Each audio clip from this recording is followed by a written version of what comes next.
All right, Yeah. welcome all. I'm gonna call the city council meeting for the city of Lake Elmo Tuesday, October 21st to order. If you'll please stand with me for the pledge of allegiance. Pledge allegiance To the flag of the United States of America and to the republic for which it stands, one nation, under God, indivisible, with liberty and justice for all.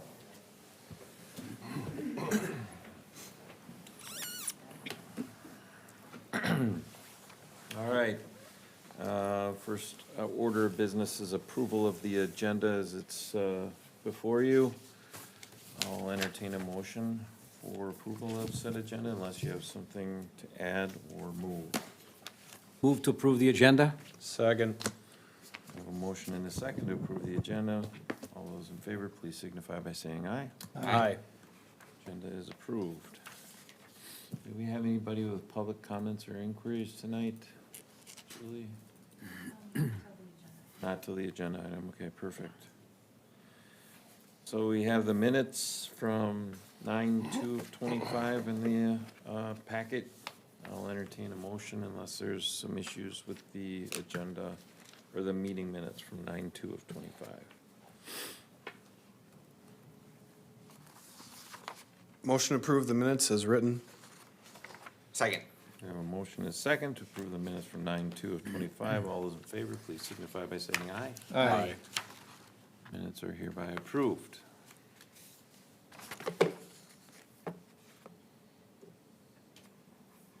Consent agenda items are approved payments and disbursements, approved 2026 LMCIT statutory tort limits, approved Inwood Townhomes First Edition Development Agreement, approved Savona Fourth Edition Security Release, approved pay request number 4 for the 2025 Street and Utility Project, approved pay request number 1 for the I-94 lift station and force main improvements, approved pay request number 1 for the Reed Park parking lot improvements, approved pay request number 2 for the Stillwater School District utility improvements, approved pay request number 4, final one for well number 2 PFAS removal equipment, approved pay request number 2 for the Village Parkway UP Railroad crossing improvements, approve the 2026 benefit renewal, approve implementation plan for Minnesota paid leave.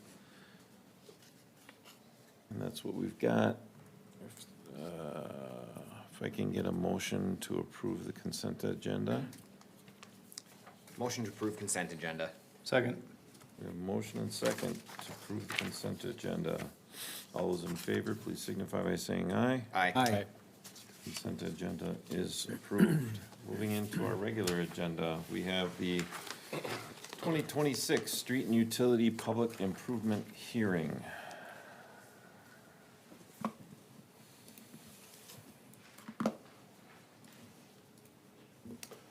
Good evening, Mayor and Council.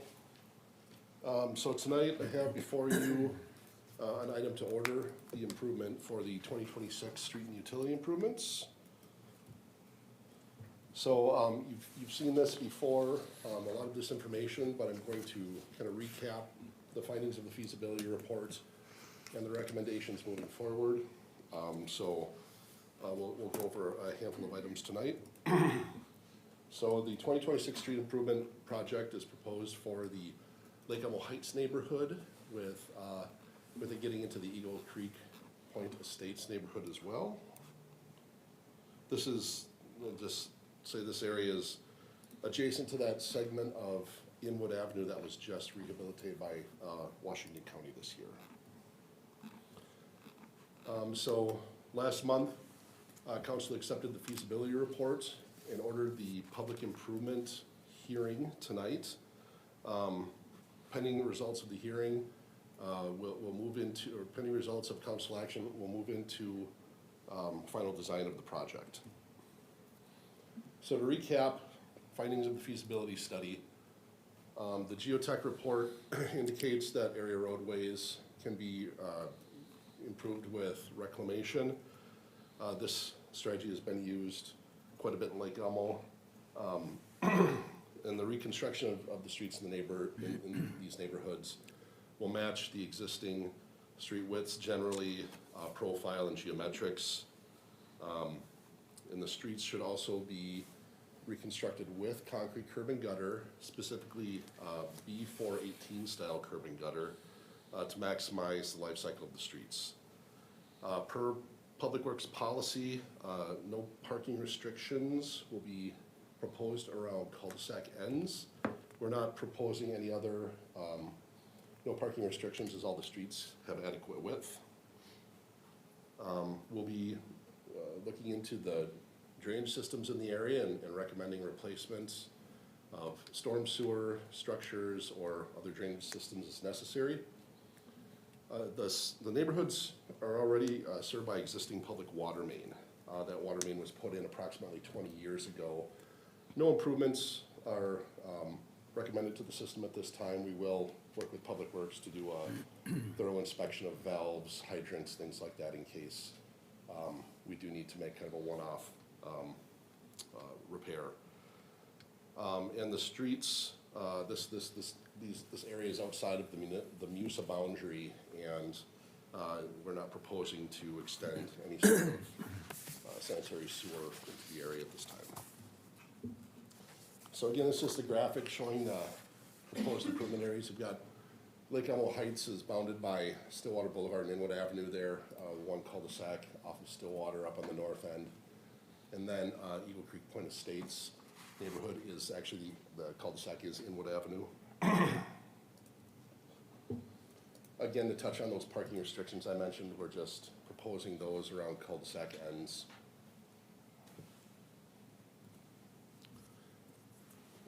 The preliminary, the feasibility report did do a calculation of preliminary project estimate here.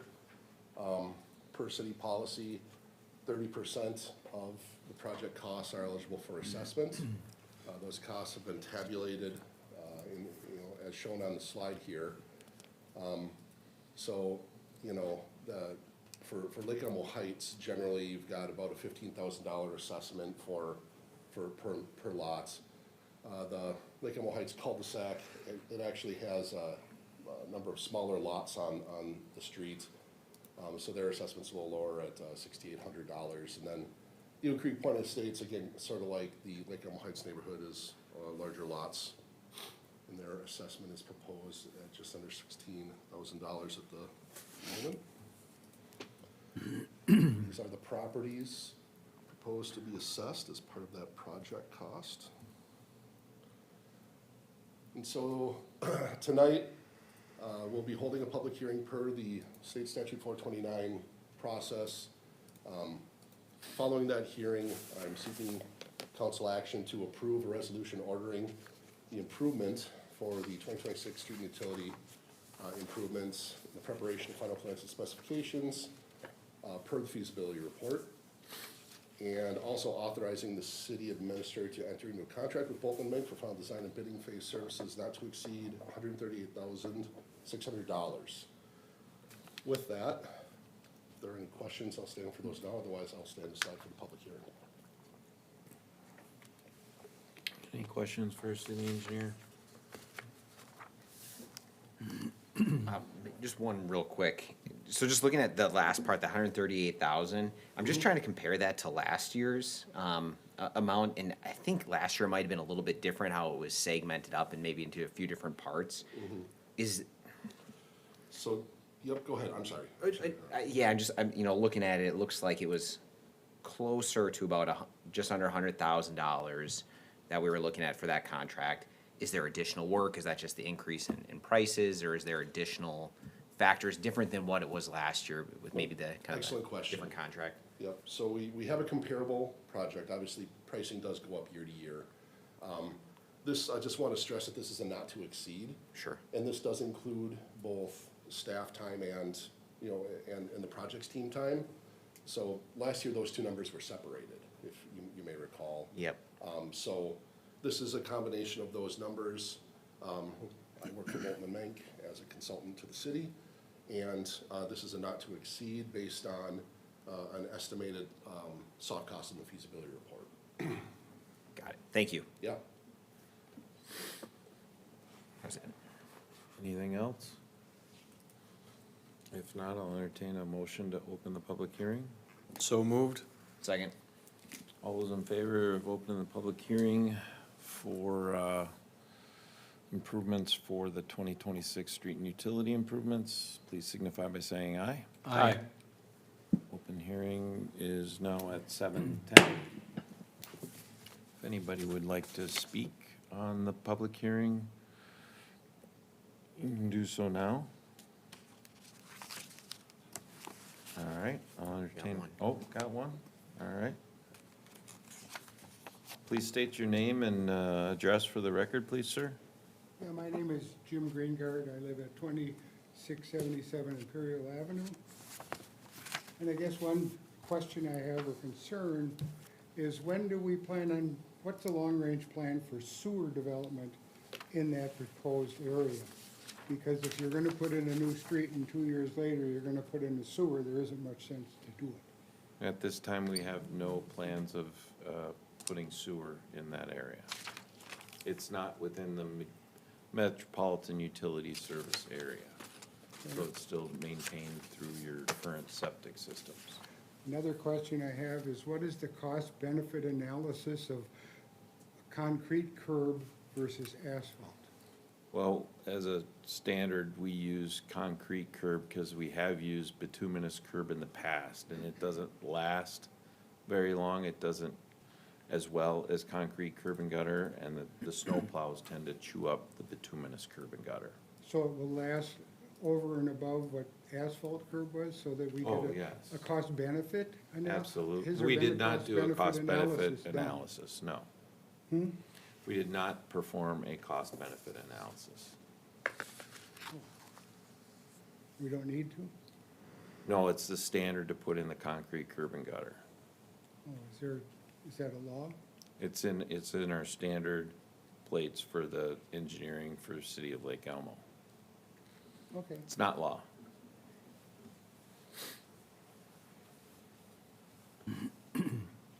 Thank you. Good evening, council. Steve Meyer, 8301 27th Street North. Question for engineer, Mr. Stanley. In terms of the complete removal versus a mill and overlay, do you have any comments about choosing one versus the other? I would assume that the mill and overlay is much more economical than a full replacement. I'll answer that right now, if council's okay. Please. Yep. So, what I didn't get into in our presentation tonight was some of the things that have been shared at, some of the open houses and things like that. These streets are actually not eligible for a mill and, they're not good candidates for a mill and overlay treatment. The deterioration of the asphalt is such that any sort of mill and overlay will just totally tear the streets apart. Once they've kind of cracked full depth like they have, full depth asphalt failure, they have to be either reclaimed or torn out and completely reconstructed. And so the reclamation approach, what we do is we grind the existing asphalt and mix it with the underlying existing aggregate base and reuse that as the aggregate base. But these streets are too far gone to be milled and overlaid. Thank you.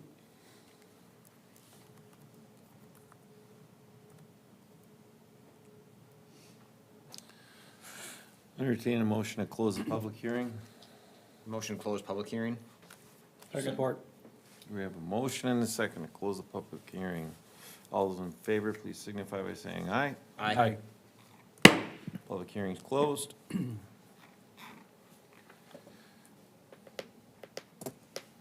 I'll entertain a motion for discussion.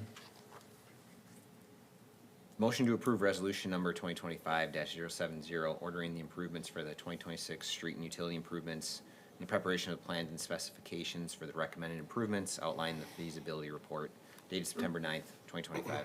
Second. We have a motion and a second. Discussion. Yeah? Oh, yeah. Councilmember Holtz. I was going to say thank you to Jim and Steve for coming to the hearing first and asking your questions. I hope the concerns were addressed, but thank you for coming and doing that. We with public hearing at this stage, usually we don't often, so thank you for coming and doing that. I don't have any specific concerns. I thank you, Nate, for the report, and in knowing those streets, I think this is a very reasonable use of expenditures. I'll just add that again, yeah, these roads, obviously, they need it. And I think it was a great question with the concrete curb. I think this kind of comes up in the next agenda item here as well, potentially with where maybe we've seen some of those issues. I know that's been brought up at every single time we go through this process, and that's definitely been something that we've looked at and really have, done the research on. Yeah, I don't think the cost benefit was done on this one, but I think that has been done previously to make that policy decision, is kind of why that's in our policy for our pavement management plans, so, yeah. Any other discussion? Hearing none, I'll call the question. All those in favor of Resolution 2026-070, please signify by saying aye. Aye. Resolution passes. I'll entertain a motion on the authorizing city administrator. Motion to authorize the city administrator to enter into a contract with Bolton Mink Inc. for the final design and bidding phase services in the not-to-exceed amount of $138,600 for the 2026 street and utility improvements. Second. We have a motion and a second. Any discussion? Hearing none, I'll call the question. All those in favor, please signify by saying aye. Aye. Authorization passes. Okay, item number 2, I guess you get to stay up there, Mr. Stanley. Public hearing, adopt final assessment role for the 2025 street and utility improvements. Sorry, I need a little technical assistance here. I'm not that kind of engineer,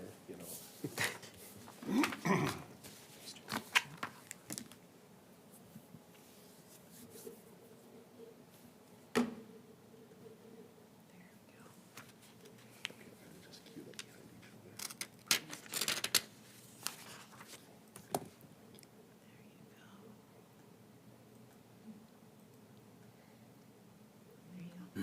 other. All righty. Sorry for the brief interruption. Mayor and Council, before you is an item to adopt the final assessment roll for the 2025 street and utility improvements. So I'm going to recap kind of a summary of the improvements, go over the locations again, and then talk about the final assessments, which actually went down for folks here. So the 2025 project was spread across a handful of neighborhoods in the northwest part of town. There's Irish Court, Teal Pass Estates, Lake Elmo Vista, Prairie Hamlet, Rolling Hills Estates, and Judith Mary Manor. Generally, a lot of these streets were, subdivisions that had no maintenance until, except for maybe some light-duty surface treatments like, chip seals and just patching. So, full depth reclamation of the streets was completed, along with installation of new concrete curb and gutter, the B418 style that we've seen a lot of success with. Storm sewer repairs, including the installation of drain tile and drainage improvements, were completed. And there was no extension of new public water or sanitary sewage lines with this project. If council recalls, it was considered, as there were some neighborhoods that were eligible, but the assessments were simply too high for folks. So, looking at the final assessment tabulation, Irish Court initially was estimated at $10,700 for those folks on that cul-de-sac. Their final assessment is $8,300. Teal Pass Estates, a bit higher, $17,500. Their assessment's down to $13,500. This would be the 55th, 57th Julep Ways that Rolling Hills Estates, Lake Elmo Vista, Mary Judith Manor neighborhood. Their initial preliminary assessments were estimated $14,200, and they're down to $11,000. One correction to this neighborhood before I continue, I just want to make council aware. There was a property that was identified in the preliminary assessment roll that had no work done in front of their property. There was some confusion between an old project and the current feasibility report when it was being developed, that it was listed as a property that was gonna benefit from the project. It was a flagged lot with just a little bit of frontage at the intersection of 57th and 55th Streets North. And that intersection was not included in the scope of improvements in this project, so that property has been removed from the assessment roll. That said, we did not choose to recalculate any of the final assessments, so those will remain at 11,000 for the remaining 15 properties. And I'll be happy to entertain any questions on that matter here too. So moving on, in the Lake Elmo Vista neighborhood, the assessments are down from a little over 22,000 to a little over 17. There is a half unit there. That is a property that just had their primary access is off of a different roadway, but they chose to maintain a driveway a secondary driveway off of 55th Street North. And in Prairie Hamlet, those are down from $7,750 to $6,000. Overall, the assessments were reduced by a little over $22,000, or 22% for everybody, and that was applied equally across the board for all neighborhoods, as there were no significant change orders or big changes in any of the areas. So again, just recap, this was Irish Court. This is a little tighter view of our areas. This was Teal Pass Estates. So the property that was, this is the 55th, 57th Julep area. That property that was excluded, that was originally included, was that lot on the far west end of the neighborhood, 9696 55th Street North. You can see that's a relatively large flag lot. That intersection was improved at a different time, and the improvements actually did not extend, pardon me, into the intersection with this project. So that was an error. This is 55th Street North, Lake Elmo Vista. Again, the blue property, or the bluish color, that's the one with the secondary access. That's seeing a 50% assessment. And then this is the Prairie Hamlet neighborhood. So again, council will be opening for a public hearing. After that hearing, I'm asking council, I'm slightly modifying my requested action. I'll be asking council to approve the resolution adopting the final assessment roll as modified, removing 9696 55th Street North from the roll. With that, questions? Could you Yes, go sir. back to that 9696 parcel? I'm trying to understand. So it doesn't front on any street, so would it ever be assessed? It should have been, so, excellent question, Councilmember Dragisich. It comes out right in the intersection, like it's another leg of it, is where the driveway comes out. In the 2017 street and utility improvements, 55th Street North was included, and those improvements extended through the intersection, just to the end of radius on 55th Street and 57th Street. That property should have been included with those improvements to be assessed, and they were not. Looking at, I spoke with the property owner today, and also with other engineering staff and the city attorney, and it was our opinion that there's not a way to retroactively assess I agree. for that project. And so that's an error on focus from, 2017's, project, so, Thank you. yeah. Any other questions for city engineer?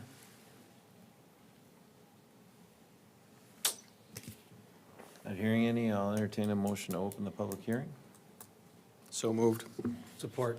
All right, all those in favor of opening the public hearing for resolution of the 2025 street and utility project, please signify by saying aye. Aye. Open hearing for the project. So we have somebody that would like to speak. When you come to the podium, please state your name and address for the record. I have Catherine Todd.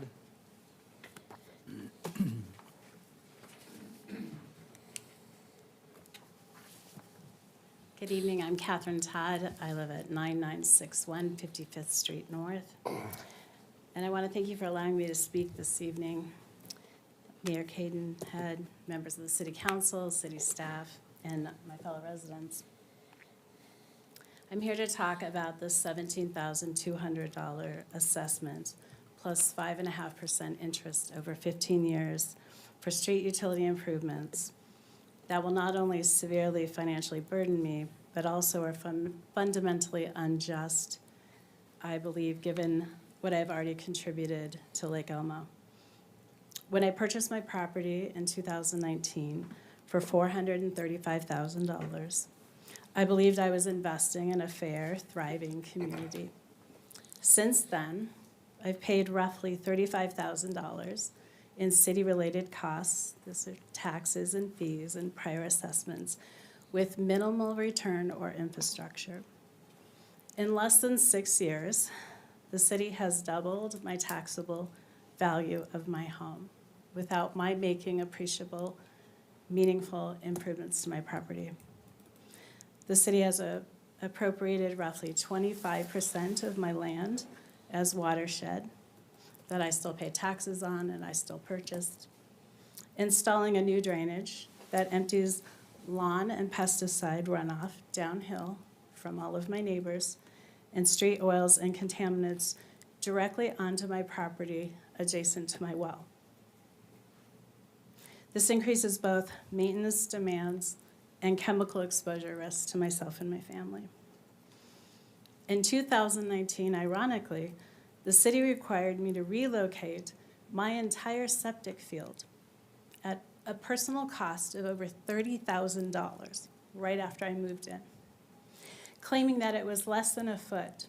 I think it was 6 inches to be exact, too close to that very watershed.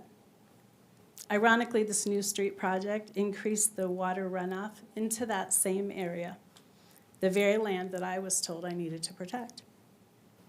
During construction of the new street this summer, 4 of my mature trees were cut down for convenience to the contractors. My in-ground sprinkler system was pulled up, as was my electronic dog fence along my entire property line. Repairs for improving those as soon as the project's finished is estimated by those contractors at over $3,600. Despite my paying $800 for an official survey before this project began to define my legal easement rights, the city denies all liability for these damages. Altogether, I've spent over $72,000 towards city-related requirements and impacts before the $17,200 assessment is even added to the total.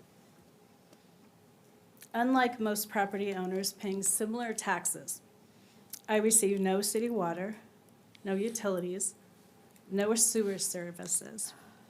I rely on my own private well, my own purification system, my own septic system that I maintain entirely at my own expense. Meanwhile, the groundwater serving my well lies within the 3M chemical contamination zone, something the city has known about and received settlement funds to address. Yet no mitigation or support has been provided to protect my water. So I must ask, why am I being taxed and assessed as though I receive full municipal services when I do not? Across the Twin Cities, residents who pay comparable property taxes to mine typically enjoy city water, city sewer, managed storm systems, street lighting, regular maintenance, and stable public utility infrastructure. In contrast, my property in Lake Elmo receives none of these core services. Yet I'm being charged a high personal tax burden on increasing value of my home that I cannot control. And thousands more for street projects that reduce my usable land, increase runoff to my property, and damaged my property respectively. The imbalances between what I pay and what I receive is significant and indefensible under the fair assessment standard, in my opinion. City assessments are meant, as you know better than anyone, to reflect the benefit received by property owners. In my case, the benefit is negligible, and the harm is measurable. The city drainage project directly pollutes runoff onto my land. This improvement decreases my property's environmental safety, and I'm being asked to finance it through an interest-bearing assessment over the next 15 years. 6 years ago, when the city forced me to pay $30,000 to protect the water quality that today the city is now undermining with this project and expecting me to pay again, is not equity. It feels like exploitation. As someone who works for a cancer nonprofit and a widow who lost her husband just after she moved to Lake Elmo, the idea that my own well could now further be compromised by this project feels deeply distressing. And to be forced to pay for that risk with interest alone feels profoundly unjust. I ask the council to respectively consider abating or reducing my $17,200 assessment or eliminating the interest in the understanding that my property is the entire neighborhood's watershed. Offset damages, perhaps, to the trees, the sprinklers, the fencing, and lost land that I still pay taxes on. Reduce my property taxes by the 25% that is now functional watershed. Provide an exemption or a partial waiver, delay any collection, or commit to environmental testing and remediation to ensure that my well is not now at increased risk. Additionally, I propose that a forensic accounting assessment by a third party be considered to determine where settlement money and tax monies are being used in equity and ethical usage for all residents of Lake Elmo.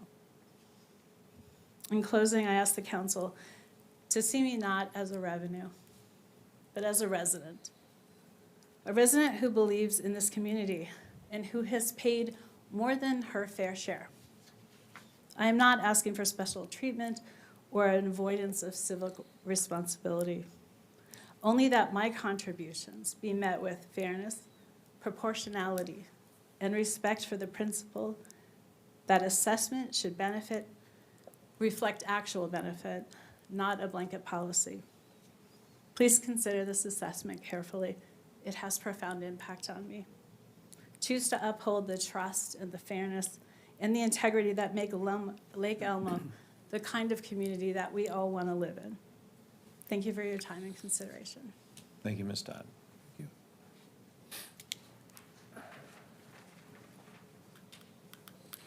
We did receive an email from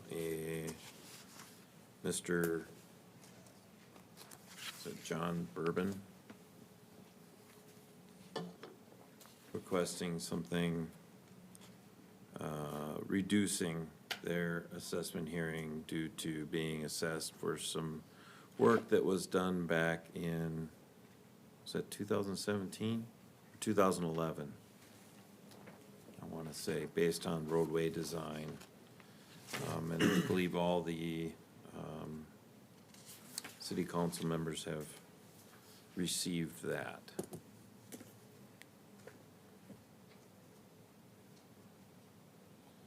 Yeah. As it was approved in 2010 street improvement plan.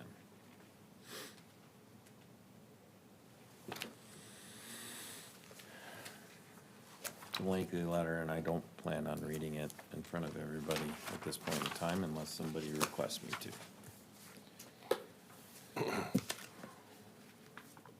With that, I'll entertain a motion to close the public hearing. So moved. Support. We have a motion and second to close the public hearing at this time. All those in favor, please signify by saying aye. Aye. Public hearing is closed at 7:35.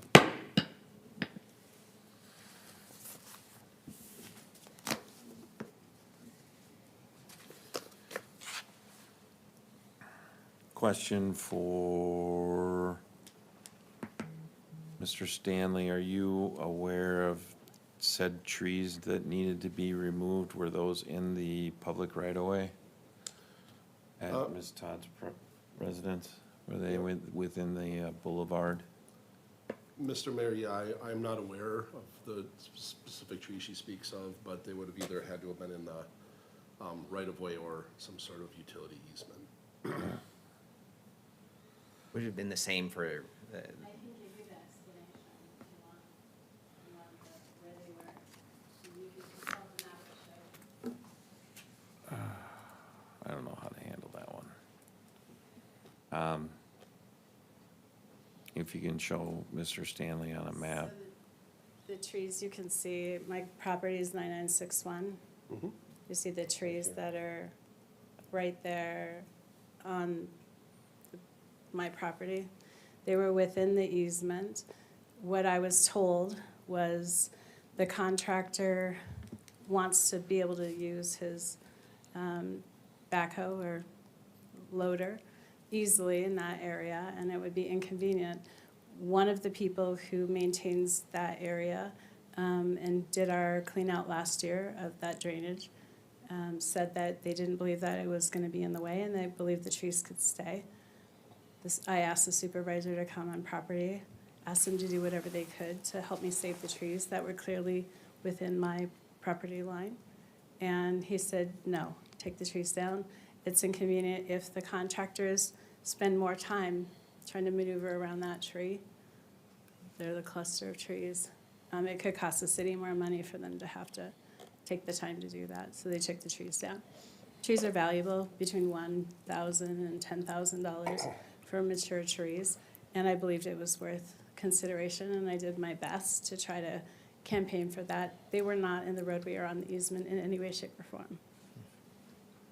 The dog fence goes along the entire property line, and that entire thing has to be taken out, same with the underground sprinkler system. Right, The dog So fence those are is in the- within my easement. those are in the right-of-way then? yeah. Okay. The dog fence wasn't. Wasn't? It was not. The dog fence wasn't. For convenience for the curb, they took out twice as much area as they needed to. They said it was just way faster and way easier to do that. I said, if you do that, you're gonna end up costing me a lot of money because I put it outside of the easement. They took out all the land on the actual, past the actual easement, and I did take photos along the process of the way.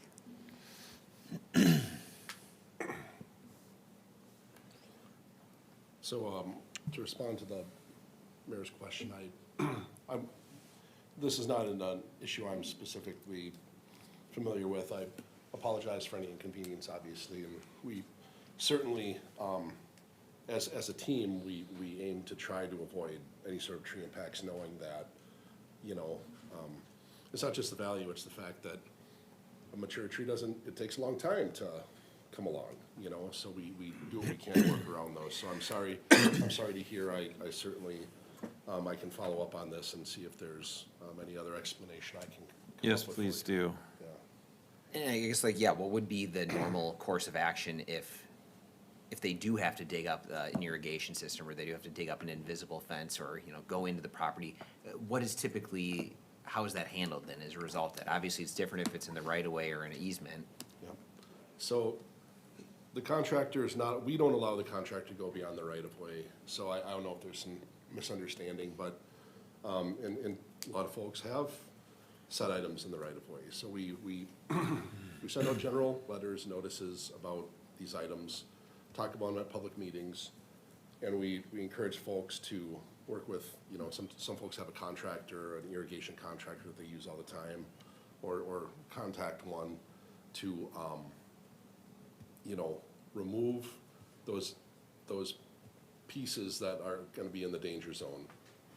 Might not be the entire right-of-way, but just where we know, where we can say confidently, we think the contractor's gonna be here.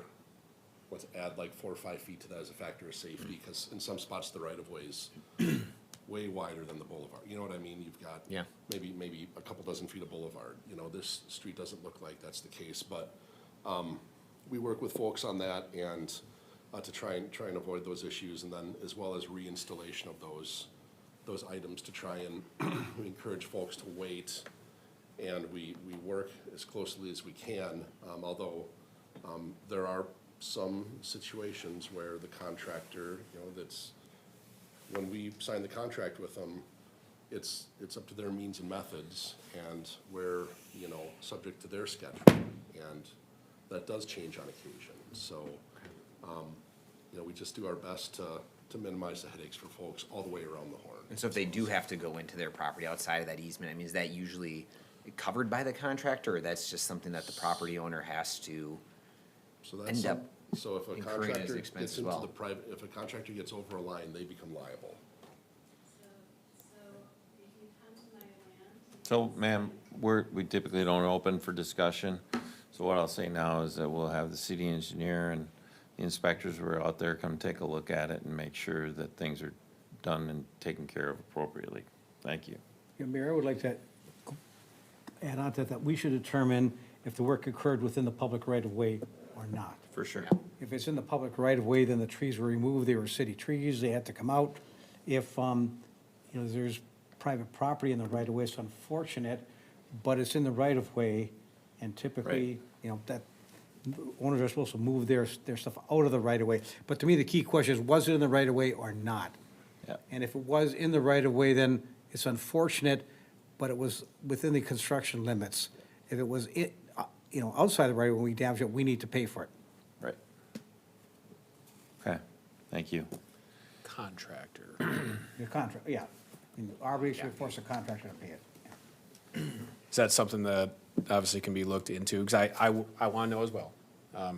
I entirely understand this is more of I'll make a question. Is that something that we can look into and get the feedback on, so both Ms. Todd and the council are informed?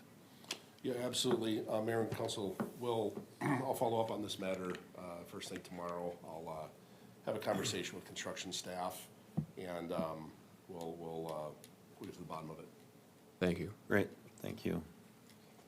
Just a question with the 57th Street portion of it. And it was in his email about the bituminous was chosen by the residents back in 2010. I know this was kind of a question that was asked in the 2026 assessments as well.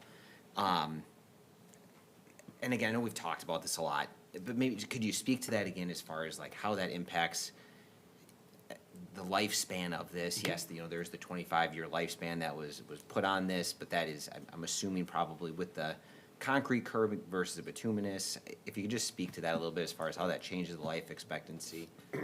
Yep. Thank you very much. So concrete curb and gutter is a strategy in local neighborhood streets especially, when you're using bituminous, that it does a few things. It confines the bituminous, all right? Bituminous asphalt is flexible, okay? A lot of times, especially in areas where you don't see concrete, you'll see where you can tell where the school bus or where the garbage truck goes, you see that deterioration start to develop almost like a tire track, kind of on the edge of the road. And that's because when we go through our thaw cycle, and there's any sort of heavy loading on a vehicle that's not restricted, like a garbage truck or a school bus, it starts to flex. Bituminous, when it's confined by concrete, it can't expand and crack as well as it can if it's unconfined. So that's really one reason why it's a great partner for bituminous streets like this. Another is that the number one enemy of any street is water getting into the subgrade. Having a concrete curb, which is a rigid and it's a rigid material that can be built to a tighter grade than any sort of pavement, ensures better course of drainage for the street itself, all right? And now when we do our projects, we can seal that gap where the interface is between the concrete and bituminous, so that water doesn't kind of get into that space. So, really, the concrete curbing, it's really, there's several other things, maintenance related too. Snow plows getting, into people's lawns, nobody likes that. Just general traffic control, people not paying attention, looking at their phone or something, veer off and run in someone's boulevard, Concrete curbing provides that barrier, not just physical, but also visual to, keep cars in the street. So, but what I will harken back to is that it absolutely is, it maximizes the life cycle and protects the investment that we're making in the street, in a bituminous roadway. It seals it up, it confines it. There was a question about mill and overlay earlier. It gives us that edge to mill against and confines that pavement when it goes down again. If we were reclaiming a street that had concrete curb and gutter on it, it can remain in place, and it's a cost that spans generations of asphalt. So it's just really, from top to bottom, the best, edge treatment, in my professional opinion, for a local bituminous roadway. And do you think, is it possible for you to say, or is there too many variables? Is it possible to say that you feel pretty confident this road would have lasted longer if concrete curb had been put in 2010? I feel confident that at least if the asphalt went to heck, we wouldn't be paying for curb and gutter in that section now, and we could potentially even maybe do a mill and overlay, which would have been a lot cheaper and residents aren't assessed for in Lake Elmo. Okay. Councilmember Holtz? And I know we have been presented with this previously, but as we have many members in the audience and people watching, for transparency, once this level of work happens, how does that time frame now work for how the city's guidelines work for the next steps, the 10-year, 20-year window between the future mill and overlay, when that is, when we're doing the crack seal? Yep, absolutely. Thank you. Excellent question. So we have a pavement management program that governs these maintenance actions. So when we rebuild the roadway, it's kind of a fresh start. It resets our curve at the top of, deterioration way down here. Now we're back up here. We wait for a frost cycle or two for any sort of incidental cracking to develop in pavements, and we will seal the cracks on those streets. And then we will follow that with a chip seal, typically within, a 3 to 5 year span of that pavement being reconstructed. What that chip seal does is it seals the top of the pavement, prevents, any sort of water penetration through those cracks that we've sealed, and it's a very, very, it's not much money. It's a very cost-effective way to buy some more time before a greater improvement, such as a mill and overlay. Now, looking down the road 15 to 20 years, we're looking at that mill and overlay option for these streets that have been reconstructed with concrete curb and gutter. The mill and overlay, we grind off the top 1.5 or 2 inches. Again, the curve resets. It provides, structural benefit for the roadway, not just a new smooth surface. And we'll go through that cycle again of crack seal, seal coat. And so now we're looking out at a road that's been in place now for potentially, 35, 40 years before, it gets to a point again where we need to potentially reclaim it or reconstruct it, or, and if we're lucky, we can maybe get another mill and overlay out of it. When we rebuild streets now, we're looking to rebuild for that 50-year life cycle, not that, 20, 25 year like we talked about. Thank you. Councilmember Dragisich? Yeah, we've talked about this 57th Street, and we've had a big thing at the public. Questions? Well, I'm gonna get there. Okay. Okay, and my question is anyone share some sympathy for those folks who paid an assessment in 2010, and 15 years later, they're going to be asked to pay a full assessment again? I'll have some discussion about that when we get to the discussion part. Fair enough.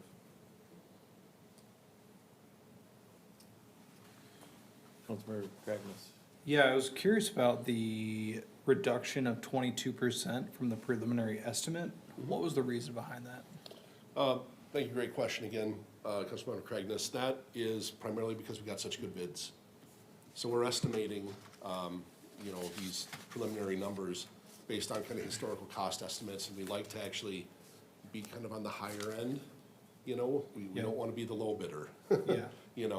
So, that it prepares folks, but we also want to be realistic. We don't want to be so high that we're scaring anybody, including the good members of the council here, as to, well, we can't afford that, So it's a balancing act. We're doing our best to put in a conservative number that's also realistic. We did, this year, I'll tell you, across the board, the bidding environment was pretty aggressive by contractors that do this kind of work for spring all the way through kind of like almost late summer. So those costs did go down pretty much because we got good bids that were 25-ish% below what our estimate was. Got it. Thank you. All right. I'll entertain a motion for discussion.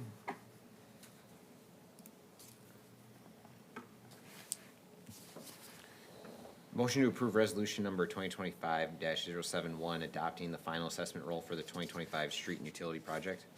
It's the amended one, right? The Yes, sir. revised. This one. As amended. Oh, because of the, As as amended. amended. Second. That's because of the 9696. Yeah, yeah. Okay. All right, so we have a motion and a second discussion. Councilmember Dragisich. I think that, the point made by the residents on 57th Street about the, was built in 2010, now we're 15 years later. I know perhaps it wasn't built to the right standards or whatever. I would contend, the city had the ability to build it to the right standards. None of us were here then, but it wasn't. But are we penalizing them because we made a bad decision? And I think some reduction would be appropriate for that. However, that being said, I think the curb and gutter should be assessed at the same percentage, but that the other portions of the project should be some reduction to reflect the fact it was only 15 years old. I guess I would argue the other side, Councilmember Dragisich, that there was an option to put concrete curb and gutter there at the time.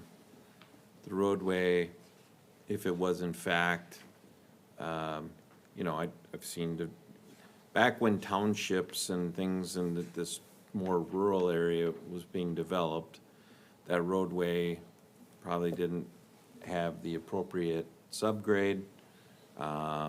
Might have had some gravel on it. I don't believe that the specifications were at the match to what they could have been or should have been. I think that the following 2010 fix that was there was probably less than what was appropriate for the time, and that the roadway served its purpose with whatever maintenance it was tabled on there. I guess I'm of the mindset that the city could have paid the full 70% of the cost for the better fix at that point in time, and it would have lasted longer. And I say, But who controlled those fixes? for me, it's, I guess I'm not of the same mindset. But who controlled those fixes? The city was in the driver's seat for those. It was a city street. And we Well, allowed there it to were- be built there- to a lesser standard. There were residents involved that requested that no curb and gutter be put in at that location, correct? Yeah, I'd say the curb and I gutter wasn't should be here. assessed as under our current policy. The curb and gutter should be, but the street itself, it's a city seat, the city did the improvement. It had the ability to do it right or to do it less than right. Councilmember Holtz.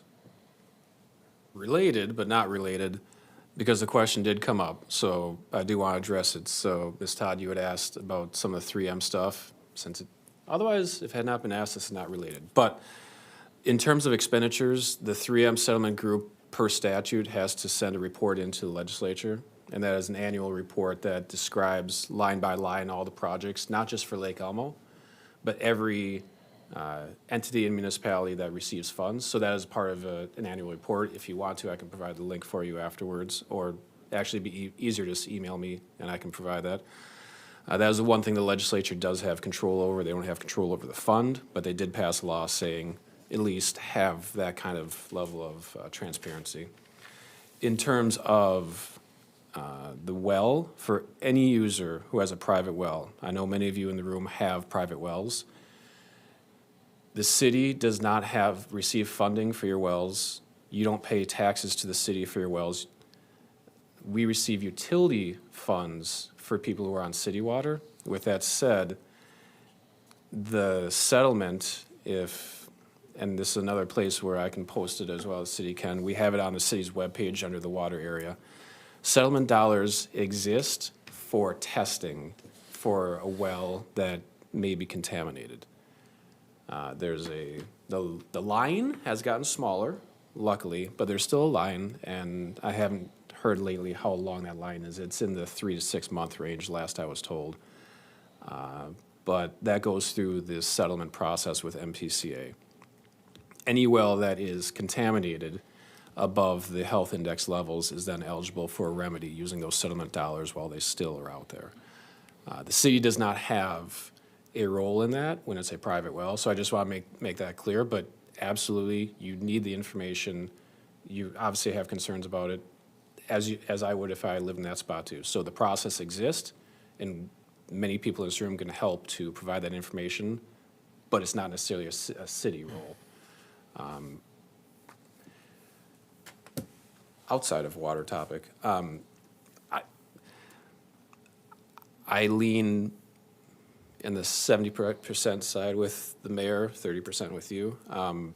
My thing would be, there was a lower cost at the time because of it not having curb. It never should have been stated or understood that that would be a 25-year expectancy. When the industry knows, when you put, even at that time in 2010, the industry knows when you put bituminous gutter, it's not as good of a product and it will not last as long. So there was a lower cost to begin with. I don't feel that this would be appropriate to change it for that purpose. On my end, I think I'll leave it at that for now. But the other item I was going to say is, we get questions from time to pretty much over half these projects in terms of assessment roles for exceptions for a couple of similar reasons that come in. One thing that we have to keep in mind on our end is the assessment has to be uniform. We can't prorate it based upon when a person moved in. We can't prorate it based upon one street versus the other in terms of what happened in 2010 versus what didn't. It has to be uniform and it has to be consistent. And I don't feel that we haven't provided a situation where there would be a reason that is justifiable under the statute to change it, would be my position at this time.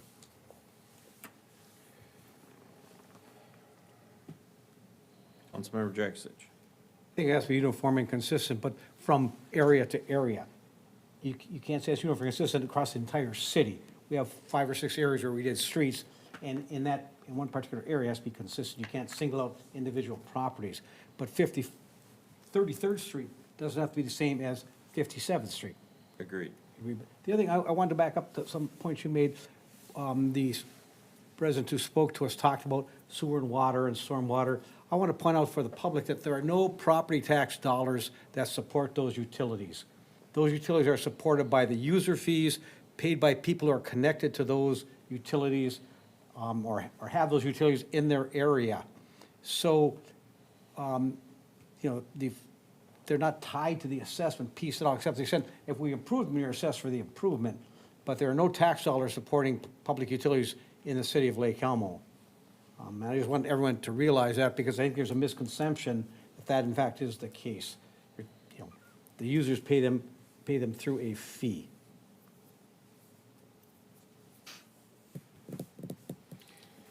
Any other discussion? What was that? I understand the the frustrations for sure I get, you know, with the 57th Street, I guess I am having a hard time because I don't know how to calculate the number. You know, I know he came up with a calculation of how to get there. I think, but they don't factor in the fact that the bituminous was chosen by the residents. So then, you know, like you mentioned, you know, maybe the city should have been a little more firm and said, no, this is our standard and that's what we're gonna do, and, you know, that's what we're doing now for this reason.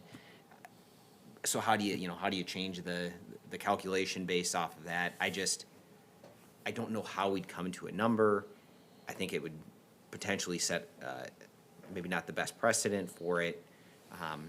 So I'm struggling a little bit to see how we'd go with a reduction, based off of the situation. How do we know the residents picked the bituminous? Is this something in the public record that we What's go in back his and found? email? Yeah, in his email. In Well, the his project email. offered either concrete or bituminous curb and gutter. Bituminous was chosen by the residents. Bituminous curb and gutter. Yes. Correct. Yeah, Not with the street itself. No. Because from my perspective, the concrete curb and gutter should be assessed based on our policy. 33% or 30, whatever the number I forget is. There should be no reduction in the curb and gutter assessment. Because that's clearly a benefit that they didn't have before, that they're getting now. But the bituminous roadway deteriorated quicker as a result of not having the concrete curb. So how do we calculate that? The thing that I like is that, you know, we have a standard that's going in now. Again, it'd be nice to be a Monday morning quarterback and go back and be able to change things. I'm really happy that the bid environment brought in, very good bids based on oil prices and things of that nature for the bituminous that was used on this project, and, you know, decreasing the overall assessment per unit for that roadway by $3,200, right? So, there is a discount there in that it didn't hit the engineer's estimate. It came down, it is what it is. Who's to say that, you know, 2 years ago, that when they did mine, that the estimates were high with bituminous asphalt? I mean, do we base it off the engineer's estimate? Do we base it off of the actual bid prices? There's all kinds of variables you could throw into this. And I guess I'm gonna stay with where we're at. My viewpoint is to stay where we're at now with what we've been given and what we delivered. I agree with that. I think keeping it more of a uniform price or cost across the board is the way to go. So. That, I'll call the question. All is in favor of approving resolution adopting the final assessment, the revised amended final assessment roll for the 2025 street and utility project, please signify by saying aye. Aye. Aye. All those opposed, say same sign. Aye. All right, let it know that it's passed 4-1.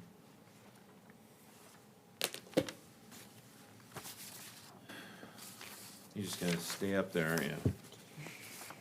Public You can sit hearing, down adopt anytime you final want. assessment roll for Stillwater area school district utility improvements. Did you watch her do it the last time, so you can do it for Yep. this one? Hold on. He's testing your learning ability here, Nate. And you have an audience watching, so no It's pressure.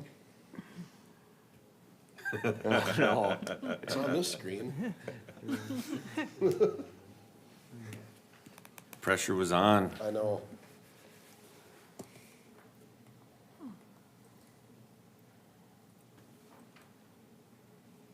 No.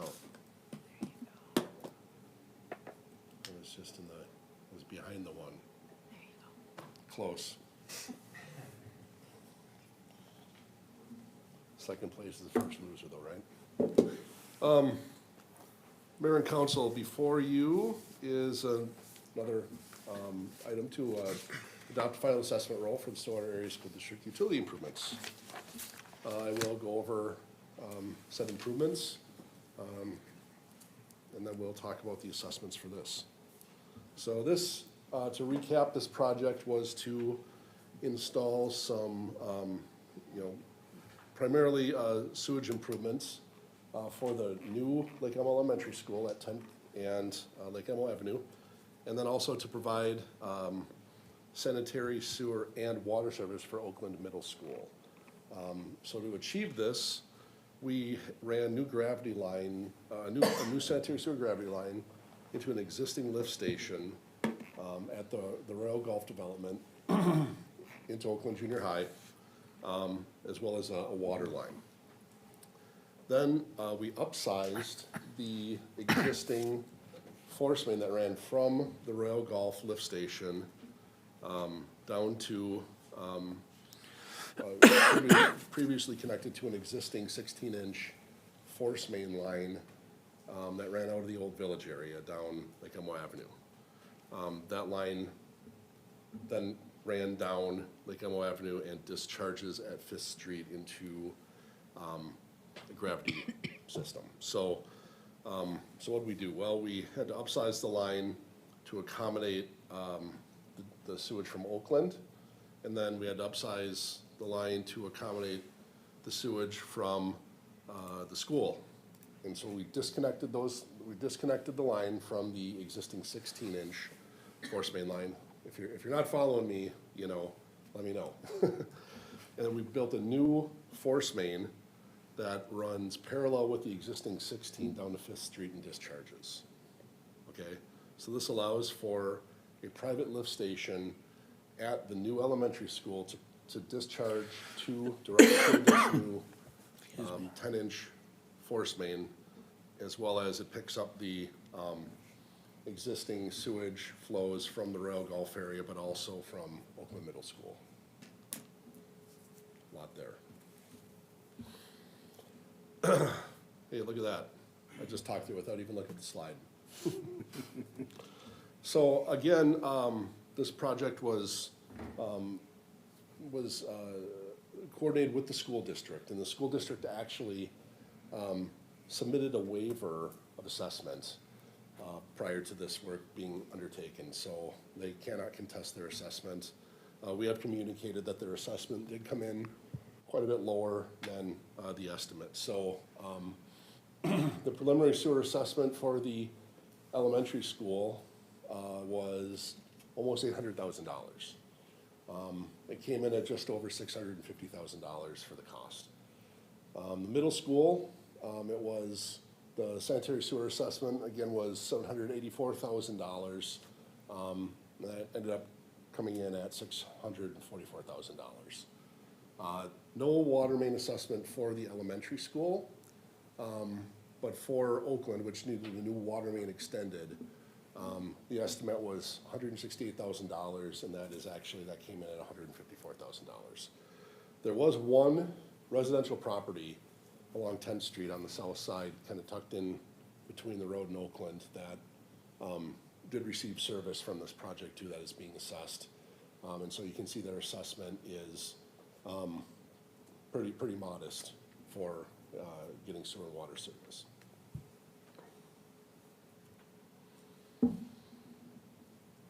With that, the council holds a public hearing. I ask you to approve the following resolution. Approve a resolution adopting the final assessment roll for the Stillwater Area School District Utility Improvements Project.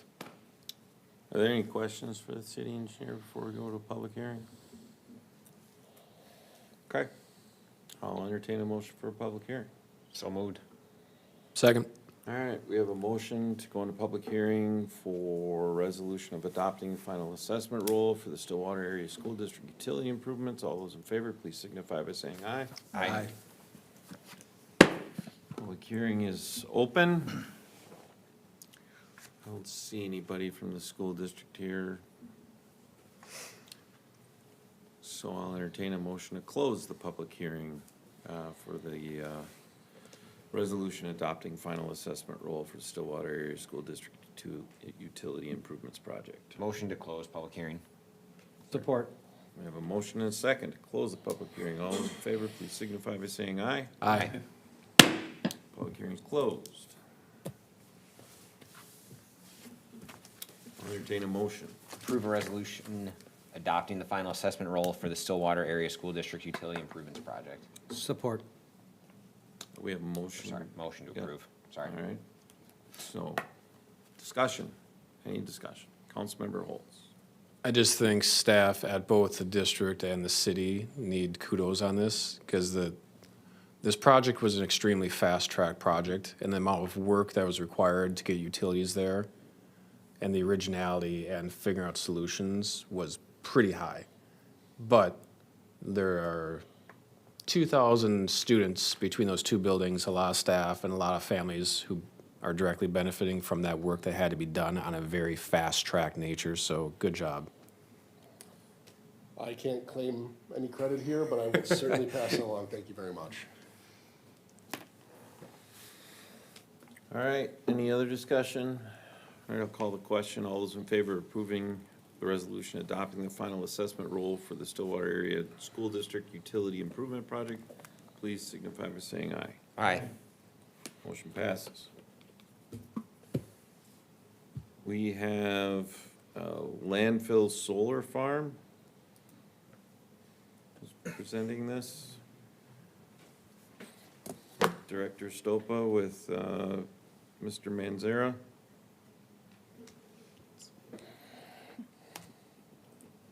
It's gonna take a second. I don't think so.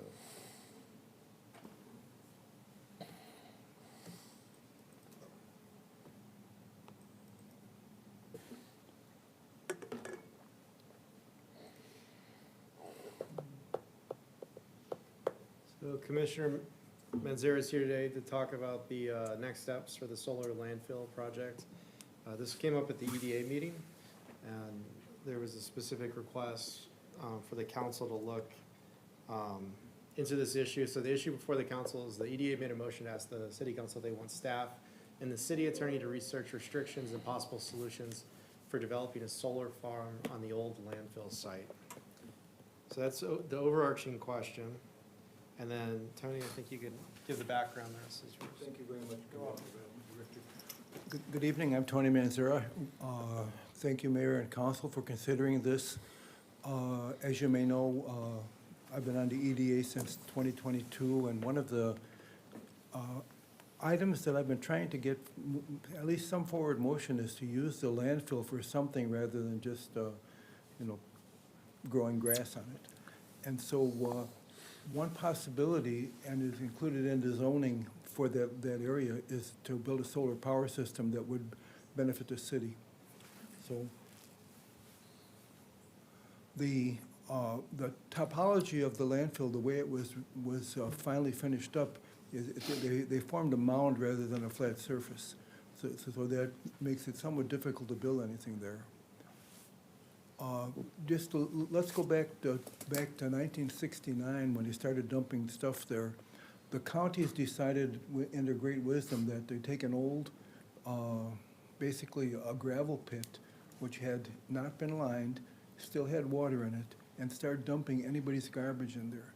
So the counties, Ramsey County and Washington County, collected roughly, let's say, $2 million worth of tipping fees over a period of roughly 5 years to put in whatever people wanted to dump there. Then it was closed because it was filled up in 1975. And then the bad stuff started to happen. Gas came out, stuff leaked. They decided that they had to, because of the water pressure that was building up there, they'd have to pump out some water. So they sprayed the water up into the air, and with the idea of destroying the volatile organic compounds, which works, but they didn't count on the PFAs that were in there. Those were spread out over the countryside. There was a methane explosion. Finally, it was taken off the Superfund list and left the way it is. Then we had to spend money to go ahead and dig it all up and put it all back in. So Lake Elmo has really suffered from this mess that's been created, and I think we should be able to get something out of it. The issue is that it's unclear. I've talked to a dozen people about what could be done, and the issue becomes whether the general obligation bonds have to be paid off before you can do anything beneficial there. I've been told that. I've been told that if it's for public benefit, you do not need to pay off the general obligation bonds. And what I'm asking for, basically, this is how it was owned. What I'm asking for is whatever time it would require from the city attorney's office to look into this and explain to us what is actually the requirement. If we could lease out the land for solar power and get the money back from the value of the solar power without paying off the bonds, which appears to be one option, then I think we should do it. If we have to pay off the bonds, then the money has to come from someplace. And I've been told that nothing's going to go through the legislature in the next couple of years because of the political situation. So maybe nothing would happen. But at least if we know that nothing would happen, then we could stop working on it. But right now, the idea would be to at least get an answer. If we don't have to pay off the bonds, which I've been told by one company who is into the solar power system, if we don't have to pay off the bonds, if it's going to be used for public benefit, then I think we should proceed. So basically, we're just asking, and these are all the people I've contacted and talked to about different things. I believe it's technically feasible to build something there based on discussion with people who actually build landfill-specific solar power stations that you don't have to put any posts in to the ground. So we're basically want to find out what the law actually says and how it applies to this situation. So we're basically asking for a few $1,000s to pay the city attorney to look into this. Thank you very much for your consideration. So have we asked for an estimate of cost of time from council to look into this? Have they given an estimate of time and cost? Community. We don't have an estimate at this point, for how long this would take. What we've looked at recently is that what Mr. Manzara is talking about is a power purchase agreement, public benefit. You may not be required to pay off the bonds. So I reached out to Michael Wilhelmi at Excel to see if he has experience with this. So the next steps would be to continue to talk to industry experts. And then if we can't figure it out, if that's the approach the council wants to take, then look to legal to see if there's clarification that we would need from that point. But we don't have an estimate at this point to see how long that would take.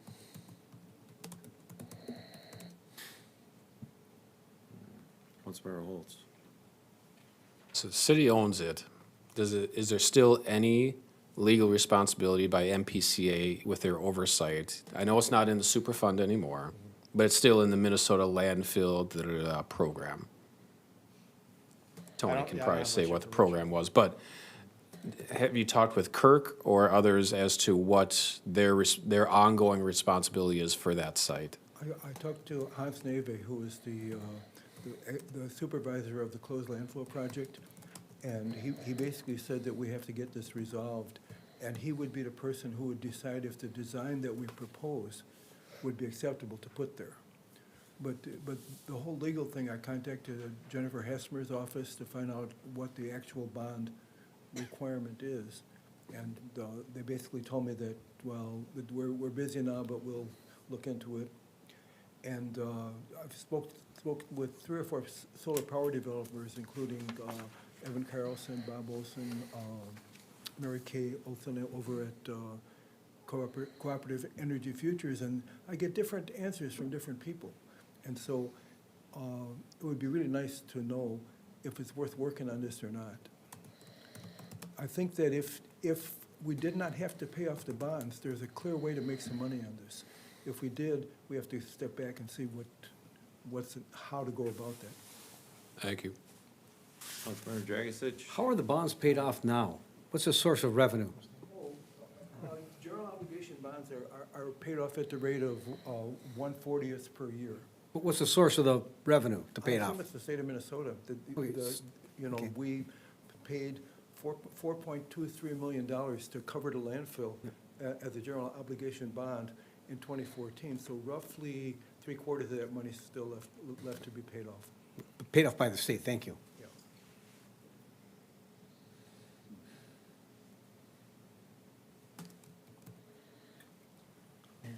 Yeah, Councilmember Dragic. One thought I would have is, if they're 40-year bonds, they probably don't have a call date till maybe 20 years out. If you had to pay them off, there'd be no way to do that earlier than the call date. You could escrow an amount that would be sufficient to pay them off at the call date, but they'd be outstanding until the call date. I think the question now is to see if there's a way to move forward without having to go through paying off the GOB, right? So then the question is, what is the cost expectation that we would absorb in trying to figure out that answer? If I'm not mistaken. Yes, I'm asking. And we don't know that right now. No, I'm asking if the city would look into the legal situation and read the law carefully and explain to us what we have to do. All right, this almost feels more like a workshop discussion item, as we don't have any motions or anything at this time, but,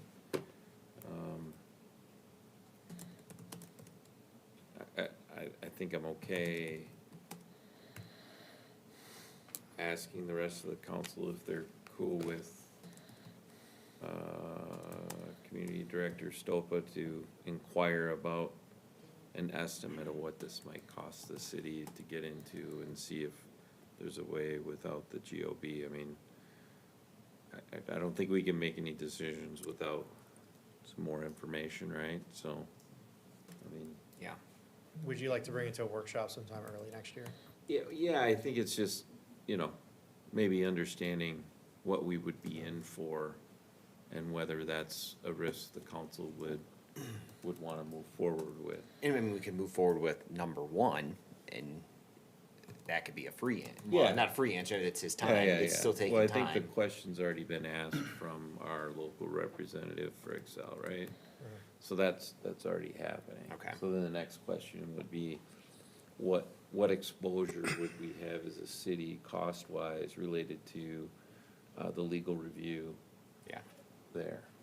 And that's probably more of a, if we get some more information and council could provide some background or an estimate of that exposure and cost, then we can discuss that in a workshop, I think.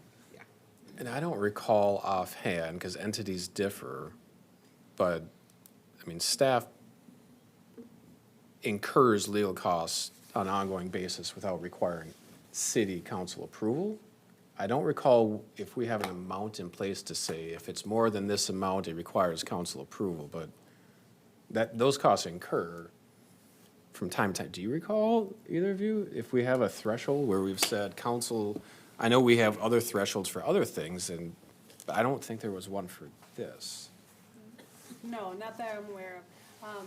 We wanted to make sure that the council would approve staff spending the time continuing to investigate this, as well as if we need to use our city attorney for expert advice, that you would be okay with incurring those costs, yes or no. So that's why we wanted to bring it to you. It's not on our current goals, so that's Right. why we're unsure kind of your direction on the priority of this. Right. So that's why we want to talk about it. Yeah, I think that's something we should discuss in a workshop. Once we find out, I mean, we'll get something from Excel and then we can move on to that next step and talk about it. Like, give enough so that, I mean, like, I guess what I'm hearing is, don't spend a lot of time on it until we have a workshop. I think so, I mean, I'm in favor of that. yeah. I think this has to be something that, in that workshop that we're discussing, obviously just beyond, what does it look like cost-wise, to figure this out, if, from the GOB standpoint, is this something we wanna do, is it how we wanna use the land? And I think maybe it's worthwhile maybe having that full discussion and before we start. And Tony, I mean, thank you for doing this, this is really a great idea, and, I appreciate all the work that's been done, I just think that the workshop would make a lot of sense really before we That put would more make time. sense to get people's opinion on that. We're hoping to put this into the EDA work plan for the coming year. If it turns out that council doesn't want to go forward with this, then we won't bother with it. But, you know, after this is decided, it'll go one way or the other. Then we have to talk about, you know, what kind of business plan would you actually use to put a solar power system in. But if you can't do it, well, then you just can't do it. Right. That's the end of the story. Okay. So, thank you very much. All right, thank you. Next item is Highpointe Crossing Comprehensive Plan Amendment. Mr. Fuerst. All right, good evening, Mayor, members of the council. I'm gonna pull the presentation up here. Give me a moment.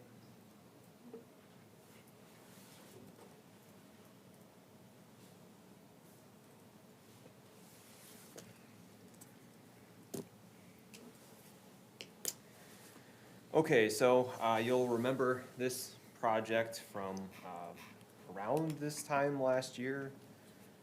As a refresher for everyone on the Highpointe Crossing project, the city did approve a preliminary plat and open space planned unit development in September of 2024. The Highpointe Crossing project is on a property that's just over 78 acres. There are 6 wetlands on the site. There's an existing homestead. 65 residential units were approved through that preliminary plat. It would be served by city water with a community septic system. And this is just off of, or there would be a connection from Inwood to Imperial Avenue North on the north side of this project. So from the time since that preliminary plat approval and open space plan unit development approval, the developer identified issues with the community septic system that would serve the 65 homes as part of that development.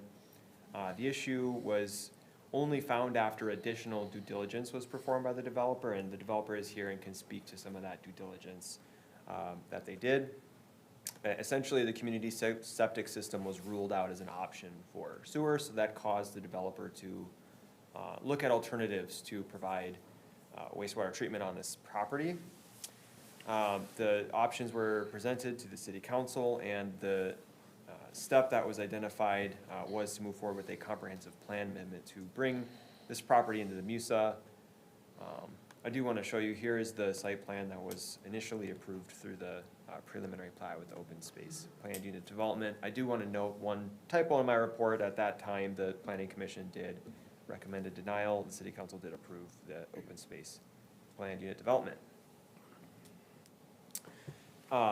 So what was proposed through the comprehensive plan amendment? This was, there was a number of different things that were proposed as part of this. Number one was to bring the property within the MUSA, but then there was, part of this proposal was to create a new future land use category that allowed for an open space development in the same vein as what's allowed for in the city's OP PUD standards. So this is something that we've looked at. Other communities have adopted similar future land use categories, and so this was an option that the developer decided to pursue.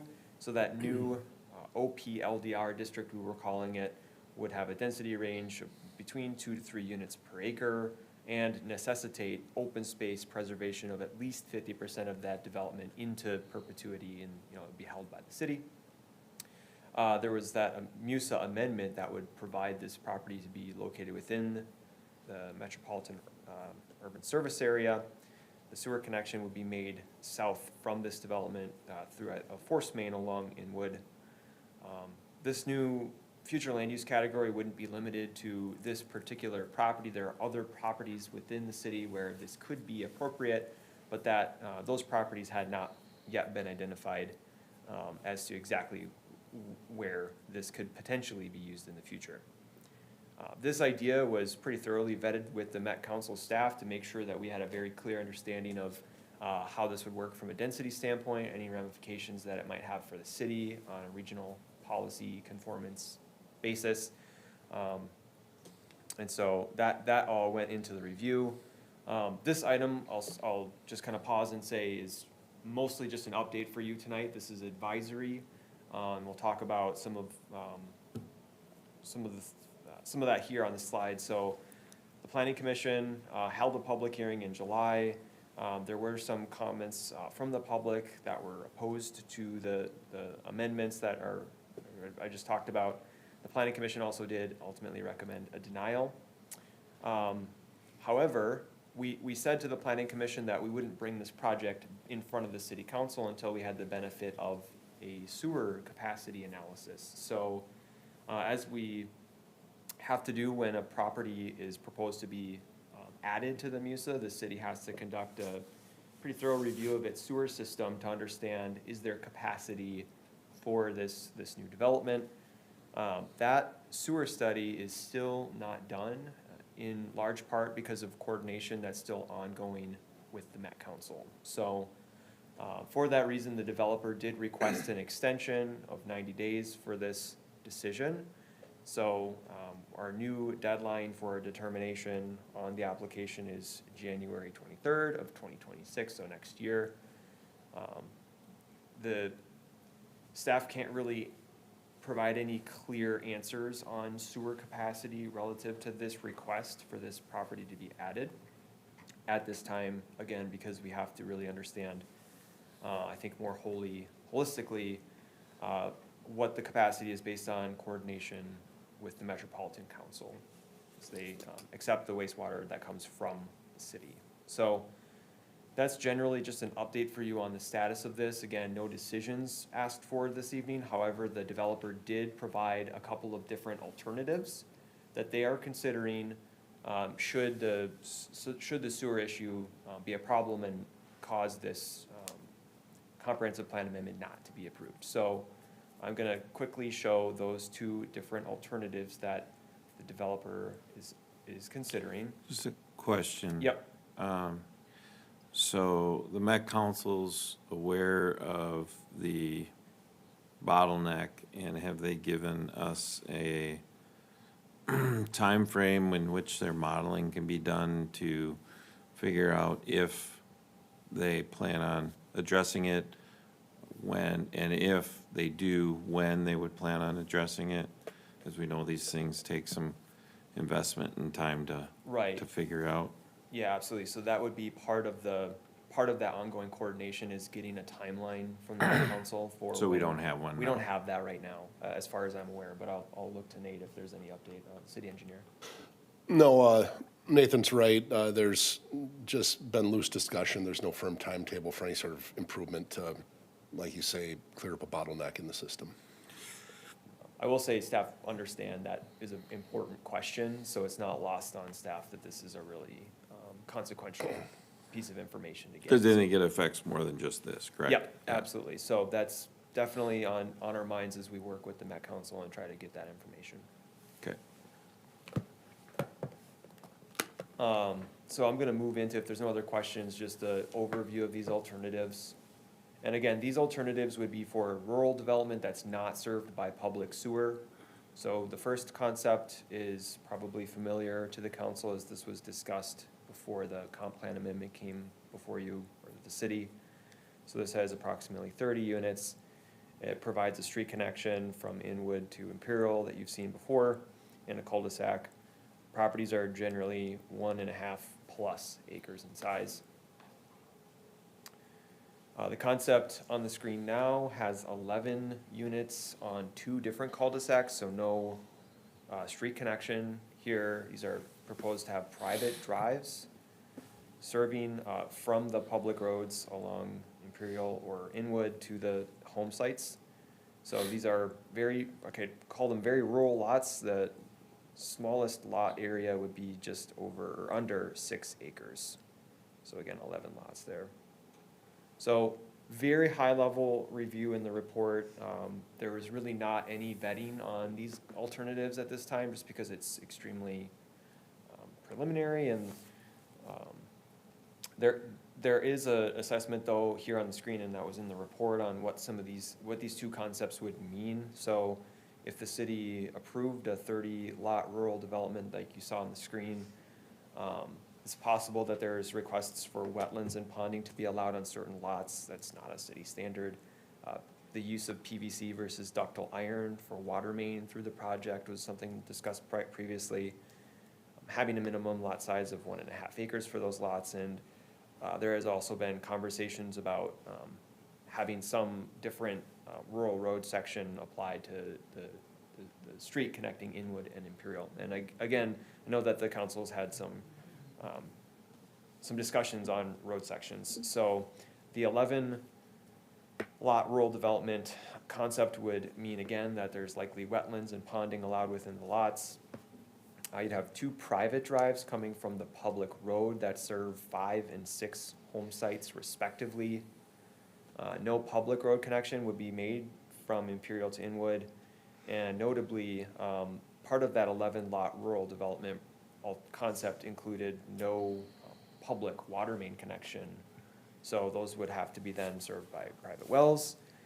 And as we've discussed previously, the city has a longstanding development policy for requiring public water for new development. So a couple of other notes for you on these alternatives. There are design exceptions that are noted that would come along with these different alternatives. So they have not been and would need to be thoroughly vetted by staff as to like what's the nature of the pros and cons of accepting these types of exceptions. If the council is open to either of these concepts, staff should be guided to prepare in-depth review of the exceptions that would be needed, and then provide additional information to council on what they might mean in the form of a presentation and report. If the council were to theoretically move forward with one of these alternatives, before accepting a subdivision application, staff feel that it would be most appropriate to actually come up with specific design standards before an application is accepted, instead of kind of creating new standards on the fly. So for example, PVC versus ductile iron, that's a kind of a citywide standard question. So those are just a few thoughts for you as you think about these 2 alternatives and what it might mean to approve them. So just a reminder that this is an update for you and it's an advisory item. Any feedback that you do provide to the developer on concept plans is non-binding, and I'd just caution you, before you get too deep into the weeds on anything. So that's what I have prepared for you. The developer is here and has a presentation that they prepared, providing some information from their perspective. So I'll go ahead and pull that up. If there's any questions for me, I'm happy to take them at this time. Any questions for Mr. Fuerst? Councilmember Holtz? As this is very high-level preliminary, with hypothetical number 2, where there's private wells, I guess I would ask to make sure its staff verifies distance from White Bear Lake. I'm getting on the GIS 5.01 miles to the northwest corner of the parcel. It's not exact, but just to make sure that's something that is looked into, just make sure that no hypothetical well is within the 5 miles. Thanks. Because that's not allowed. Appreciate that. No, appreciate the comment, and I think that would be part of that. If the city's going to be open to exceptions, that's one of those things that absolutely needs the additional review. So that's a really good point. What is the particular and we can get this with a presentation, are you aware of a particular reason why the roads don't connect in proposal 2? I'll let the developer speak to that design consideration. It might be related to cost, but I'm not entirely sure. Thanks. So I'm going to try and get that presentation pulled up. It might take me a moment.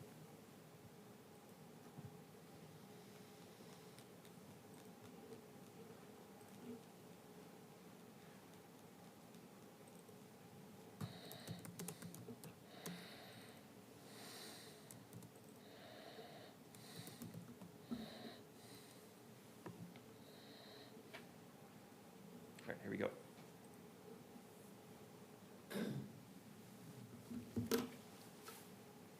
Good evening, Mayor, council members.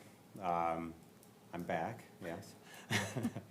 And I would say, I think the elephant in the room is the sewer capacity issue. I think that when I started this, back in June when we were talking, I thought it was really an issue of just connection, like where we were gonna connect, and there was gonna be a study about the connection point. I think the idea that there wasn't capacity might have altered how we even gotten how we started down this path. So that was, I bet, I'd say if there was a disagreement, it was just about whether or not there was capacity. I thought there was capacity.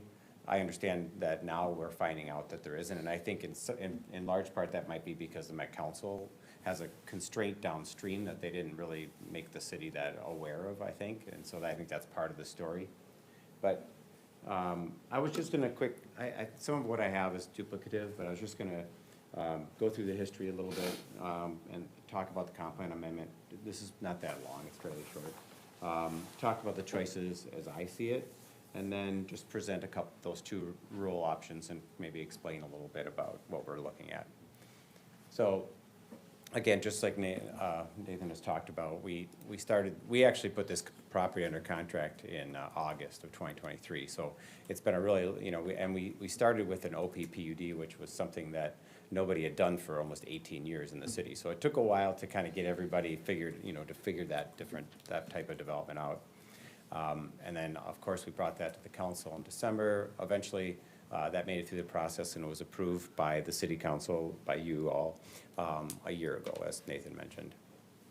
Then we started working on our final plans. The community septic system was a huge part of that. And I kind of went through that in June, so I'm not going to go through all the detail. But again, we did a whole bunch of additional testing, which eventually we had these things called hydraulic connectivity tests, which led into a mounding study. And those were things that were, at that time, now being required by the state when you're doing a community septic system. Long and the short of it was that the soils on the site were determined not to be suitable for a community septic system. And so, here we spent a year and a half on a project, getting to what we thought was the finish line, and find out we didn't have a project. And so we spent a few months trying to figure out with staff and others, what we could do. That's when we came back to you in June and said, hey, we have a couple options. We could try to get sanitary sewer, if you're open to it, to the same project you approved, or we provided you with a rural option, and that we are willing to do. And at that point, the direction from the council was that you preferred the sanitary sewer option, which led into the comprehensive plan amendment that we have tonight. The plan on the screen is what Nathan showed you as well. That's the plan that you approved last September, 65 lots, 70-foot wide lots. 50% of that area was open space. There was that 200-foot buffer around the site, and that density was at 1.8 units per acre. Then we applied for a comprehensive plan amendment for this new land use called OPLDR. That would just basically end up being as a part of your comp plan. Similar principles to the OPPUD, but with city sewer, as Nathan mentioned. And then kind of first and foremost, they upped the density requirement. This is part of the Met Council's kind of chatter a little bit, is to move that into the 2 to 3 units per acre range. And so when we came back with the comp plan, we're really planning to not make dramatic changes to the plat. It will still be 65 lots, but what we did do is take 20, 30 feet off the rear of all of the lots to reduce the size of the lot so that we could increase the density. But when you reduced all the lots, we needed to increase the impervious by 5%. Same amount of impervious as the previous plan, but just we shrunk the lots, so the number went up. And so, again, it's 65 units. They're still 70-foot wide, the same setbacks, but now the density is 2 units per acre. And because we shrunk the lots, now the open space is almost 60% or over 60% open space. So that was what I was hoping to present tonight with, great applause and, cheers, and we get moving and we're ready to roll. But unfortunately, there was that sewer capacity issue, which I'm getting to. So the benefits of this plan, it was the same as you approved, that it eliminated this concern about the failure of the septic system, and some of the neighbors didn't like it near their properties.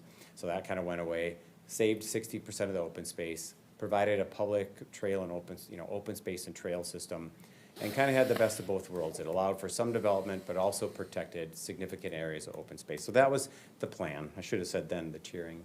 But we get to the point where now, again, where I thought we were providing, you know, a lift station, there was gonna be a force main going down Inwood. There was a couple connection points that I had talked to the city about that would be worthwhile. And honestly, I thought that the study that was happening was figuring out where to connect. It was kind of news to me a month ago when we talked to staff, there was an issue about whether or not there's enough capacity to even support this. Because if you think about 65 units in the scope of a metropolitan, you know, the municipal urban waste system, it's kind of a rounding error. It's not a lot of units in the scope of units when you're talking about connection points generally. So the possible next steps that I see, I mean, one is what current staff recommendation, you know, they're saying no action today, this is informational. You know, wait and see how this plays out. We'll work with the Met Council, we'll have our engineering staff come up and see what kind of capacity we have. And I get that, but then I feel like there's really no urgency for the Met Council to make a decision. And, you know, here I am into my third year with a purchase agreement. Al Eberhardt's here tonight. I've been, you know, the family, they've been very nice, giving me time to try to get this figured out. But I'm kind of running out of time. And I know it isn't that you guys haven't worked hard. I mean, you approved a plat for me. We've tried to figure this out, but we're kind of in round 3 now of trying to figure this out. To me, it seemed like you could approve my second option here. I think you could approve the comp plan amendment and send it to the Met Council and let them tell us if there's capacity or not. Now, if there's a restriction within the city, that would be, then maybe that's different. Like if the city engineer said, no, we don't have the capacity within the city to even get it to the Met Council system, I understand that. But if it's really what we're waiting for is an answer from the Met Council, I think the council could approve the comp plan amendment, send it to the Met Council, then they have 60 days to respond, or they could extend it to 120 days. But then we'd know in 4 months what we could do. And where we are now, I'm already 4 months into a comp plan, and here I am on an informational session, and I don't even know if I have sewer or not. And so pretty soon, I'm gonna lose another construction season. So I'll be out of the 3rd construction season on this project. And so I'm just trying to figure out a way that we can keep it going. That I'm not trying to be too aggressive, but I'm trying to see if there's a way to get something before the Met Council so we can find out about the capacity. Lastly, if we just think it's just too much work for the comp plan amendment, that's one way. Or if we were willing to wait for the comp plan amendment and find out there isn't capacity, I'd like to just try to get some general direction on, is there a rural plan that we can move forward with? And I know I'm trying to like put a lot into the bucket here tonight, I get it. But I was just gonna touch on those 2 plans. And again, they're concepts, just like staff hasn't vetted it. We haven't done a full engineering on it. I think they're worthwhile plans. I think they both could work, but we haven't fully engineered them. The one that we prefer at this point is the 11-lot rural plan, just because of its simplicity. It's 5-acre lots minimum. The overall gross density is 7 acres per lot, so it's 0.14 units per acre. So it meets the current RSF code, which is 0.1 acre, you know, goes from 0.1 units all the way to 2 units per acre. There's no public infrastructure. So we were talking about private wells using GAC treatment systems, just like the same treatment system that you use in your wells. Private septic systems, 20-foot private driveways. And the reason we weren't connecting it is we're just trying to make this really informal and simple and not and at a cost that we can develop it and still sell it and make the lots work. I did have a call with the Department of Health yesterday, and there is a Lake Elmo Oakdale special well boring construction area agreement, and it's probably something like what Mr. Holtz was talking about as far as it appears that even if we wanted to do private wells, there's a good chance that we couldn't, and so, you know, I guess we would have to come up with a way on this plan to see if we could afford to put city water in. And then I think we would open that discussion about PVC versus ductile iron. And I know there's policies and how that you create different types of systems in the city. But the neighborhood to the north and the neighborhood to the south both have plastic pipes in them. The main line pipe coming up Inwood is a plastic pipe.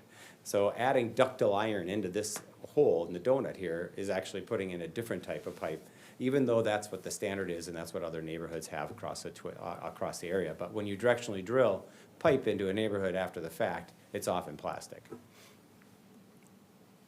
The 30 lot plan is the same plan I showed you back in June. Minimum lot size 1.5 acres. That overall gross density though is 2.5 acres per unit. Again, it meets the comp plan for the RSF. And there's only, if you recall way back, there's only 2 properties that are guided RSF that are 20 acres or greater, or even 10 acres or greater. So these are just, there's really just 2 properties that are kind of in this unique situation that got us started with this. And so this would be public water and a public road. Too bad you had the whole road discussion tonight, because we prefer rural, but I understand that that there's been issues with rural roads over the time in these neighborhoods. And so I do think we could, just like Nathan mentioned in his staff report, do the concrete ribbon curbs in, still a rural road, but with the concrete ribbon curb. We would want some wetlands and ponding in lots to get this to work. That's really not any different than Torrey Pines or Lake Elmo Heights to the north. Again, PVC versus ductile iron, just to help take off some of that cost.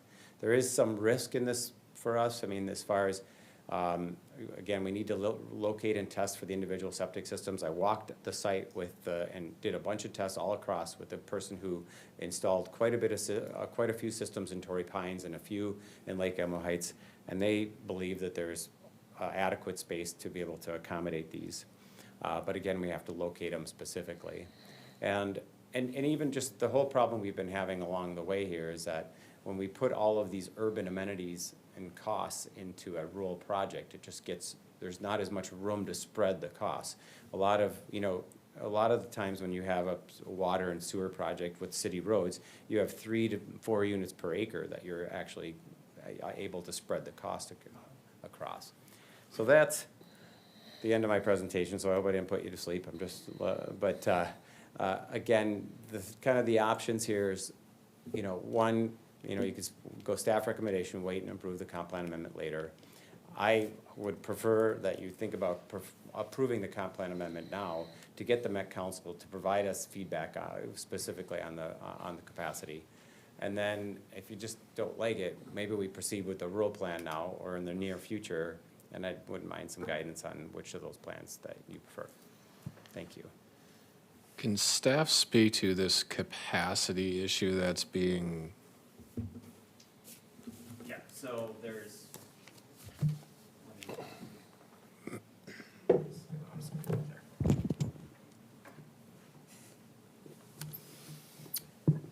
So that goes back to the sewer capacity analysis that I talked about.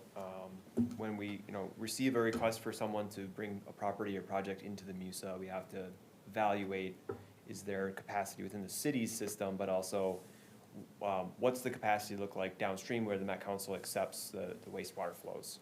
So in this case, there's a specific area in the south west corner of the city where there is a connection to the Met Council system. The engineering team is working diligently to try to figure out what the capacity of that area is. There was an improvement project that the Met Council had scheduled and I believe is completing this year. But with that being said, the engineering team still has to understand where does that project put us with respect to capacity in this area of the city where certain projects and parts of the southwest corner of the city flow from a wastewater standpoint. So the engineering team, has heard some, I'll just call it like concerns about capacity with the flows, but I don't think that it's fair to say there's no capacity or we just can't provide a definitive statement on capacity right now. Certainly it's concerning that we're not able to provide a definitive answer on capacity, but that's just where we're at this point in time. And I think I think that's the reason that staff are saying, at a minimum, no action tonight until we have a bit more information. we were prepared to have to recommend denial, just frankly, given the uncertainty, but I think it's appropriate to wait for more information. How many connections do we have to the Met Council's infrastructure? 'Cause we have one, obviously there's the one over by Best Buy and Red Lobster. Red Lobster, that's the one I pick. Guitar Center, all that. Like, I assume that's the location of one of them where is it called the Interceptor or whatever? Do we have other ones then along? We have 3? I think there's 3. I believe there's 3. I'm not exactly positive, but. So they're on the southern border of the city. There's, I think, 3 different interceptor locations, but I I don't think it's know like exactly. Lake Elmo Ave and then probably one down part by the bus terminal, I think. Yeah, they're like almost equidistant as far as I know. But so the topography of that area of the community, most sewer is obviously gravity, right? So the flows are gonna be dependent on where the projects are located. Do we have the same non-knowledge for those other 2 sites as well in terms of not our capacity for the lines going through, but necessarily at the interceptor location? Do we also lack that information as well for those 2 locations? I think there's better information on those at this time. That's all being, considered as part of the sewer review that's going on right now. Right. So all 3 of those locations are being reviewed for, where they're at with the capacity. And I recall this conversation a couple months ago, but has the primary concern with when there's wetlands on a property, has the primary issue been that it requires an easement in case it's like an intentional stormwater location? Oh, shifting gears to wetlands. So Yes. Yeah, so from sewer to Completely wetlands. shifting gears. I can answer that one. So typically, in most development, we don't want to have wetlands located within the boundaries of a lot, primarily because they will come with special protections that are needed, including wetland buffers. From a code enforcement standpoint, long-term, that becomes a real challenge to prevent people from doing stuff in the wetlands and the buffers that are supposed to protect them. And in this hypothetical where that was mentioned, are these natural wetlands or are these stormwater ponds that are necessary for impervious? So there's 6 wetlands on the property. You can kind of see them a little bit on the screen here in the hatched areas. Some of them are larger than others. And so if I can scroll back a little bit, you can see the wetlands a little bit better on this image, but typically we don't want to see wetlands particularly near the home. Some folks, like in other communities, I've seen developments that were approved where you had a walkout basement that you had 10 feet to a buffer from the rear of the home, and that becomes a real challenge because people really start to want to mow that area. So it can be a real challenge in some cases. So these are stormwater.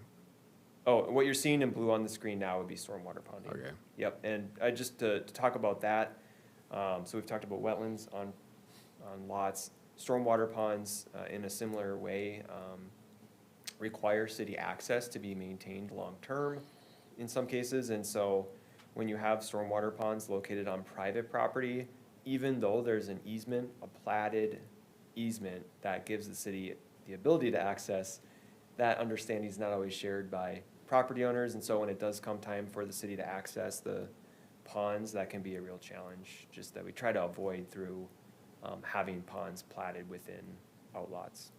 Thank you.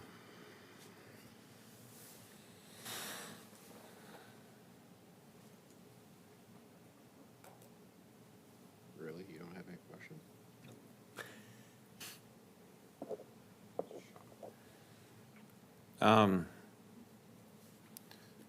So as I understand it, it's not a city capacity issue, it's downline from wherever this zone would be in the sewer area.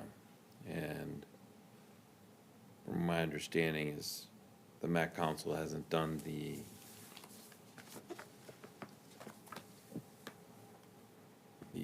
modeling to see how much they can take, given the choke point that they've discovered in their system that receives Lake Elmo sanitary. And when they do find it, they gotta do some modeling to figure out how large, to enlarge in that choke point area. And when they do that, they would still have to create a project. And I'm thinking, that's gonna be into 26, and the project's not gonna be until 27 at the earliest, I would imagine. So increased sewer capacity is likely not to happen before 27, probably moving in, you know, I mean, that's, everything goes well. Would that be a fair assessment? I'd say that's an extremely aggressive schedule. Right, right, if everything fell in right. So I Right. mean, really, you're looking at 28, 29 to be somewhat conservative. So, first of all, again, city engineering staff have to confirm that's exactly the situation, you know, where exactly is the capacity at. Then, if a project is needed, the timeline for said project would have to be Right. figured out. So those are the two big pieces of information that I know engineering is working on. And does approving a comp plan amendment now, does that speed that process up? Does that put pressure on Met Council? Like, not saying that that's the right thing to do, because again, obviously, then if it goes the opposite way, then we have to undo it. Yeah, I think if you're looking at it from staff's perspective, it would add an element that's overcomplicating the situation, as opposed to waiting until we figure out where we're at. So, I don't think it would be helpful. I would not advise you. And in fact, with uncertainty in mind, staff are prepared to recommend denial of the comp plan amendment simply because we just didn't know where things sat with the sewer capacity issue. Okay. And now you want feedback for the other concepts.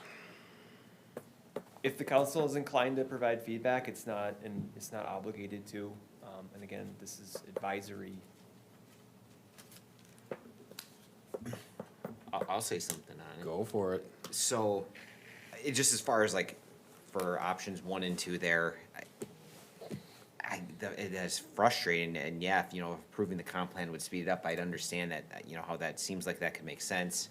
I think obviously there's downsides to that, so I do lean towards waiting. However, I also think a lot of, you've brought everything, you've been working on this for years, right? You've tried to make it work however you could, and you've tried to, with the landowner, to make this something that could fit in Lake Elmo, and I know you guys have done a lot of iterations of this. And obviously it has to work financially, but it also has to, you know, be within the standards. And so I know that process has been done. So as far as for these other 2 options, I do feel very open to looking at those. Again, I think a lot obviously has to be looked at, and there's probably certain portions of that, you know, for example, the curb on the roads, like maybe that's a non-negotiable, but I do think that I personally would be open to looking at those exceptions. And again, I know we want to be careful of, we have our city standards, but in this situation, it's like, well, we've tried to meet the city standards, and it's not working for development on this site, so, you know, that's where we maybe do need to make an exception. We didn't go right to that step where we were looking for the exceptions right from step 1. You exhausted all of those, and now we're in this spot. And that's where I'm open to looking at these exceptions and seeing how we can make that work. Again, not saying that without that information, understanding the PVC versus the PVC Iron. piping versus the iron piping, you know, I don't know I don't know the details of that, and obviously I'd want to understand that better, but I personally, the 11 unit, I know I'm pretty confident that the neighboring residents, I think they would like this as well, just from the feedback that we've gotten from the others. So I think there'd be a lot of happy neighbors just in regards to that. That's my feel. I think I'd be open to looking at exceptions, not from the perspective of obviously changing our city standards, but just that we have tried to meet the city standards here and it's not working. And so trying to make it work for the developer and the landowner. Councilmember Holtz. I'm intrigued with the 11 parcel one for a couple reasons. One, that is opportunity is not the right word, but that is a type of scenario that Lake Elmo has not created lately. Like, we have many fantastic 5 to 10 acre lots, but I can't recall a time in recent decades where there's been an opportunity for additional people to come in and enjoy that type of property. When they do sell, when they're up for sale in Lake Elmo, they go quickly because those are very highly wanted parcels. And so in that regard, we had the same discussion with the new type of zoning we created, that was creating a type of opportunity that hasn't existed before. 50% open space, a bit more dense, but trying to figure out ways to meet that demand and to align with Lake Elmo's expectations of preserving green space. I mean, I think there's a very strong discussion that when you're talking about 11 parcels over that amount of area, that aligns with what we are consistently told by residents, that we value our green space. I mean, if they're private roads, they're not city roads, so whether they are, well, in that scenario, in this hypothetical, is it HOA roads? Because if they ain't city roads, There'd be a private driveway, basically, and there'd be an easement, shared easement, that every person would have along that stretch. So they would, come up with a way to maintain it. It wouldn't necessarily have to be an HOA, it would just be neighbors sharing a driveway. And there'd be an easement over the driveway, and we've done these many times, and they're lengthy documents. that was gonna be my next question. I mean, there's a lot of examples of where these haven't gone well, I'll just tell you, I mean, because the documents aren't done well, but you have to do a very explicit easement that describes how they're gonna be maintained and how the decisions are made about it, and that's what we do, but that's the idea. Does that make sense? That was my next question, was in terms of doing this previously. We have instances in Lake Elmo of private roads over behind Wildflower on the insides. Some of those roads are private, but they have an HOA, and it's clearly defined as to how that works, the responsibility.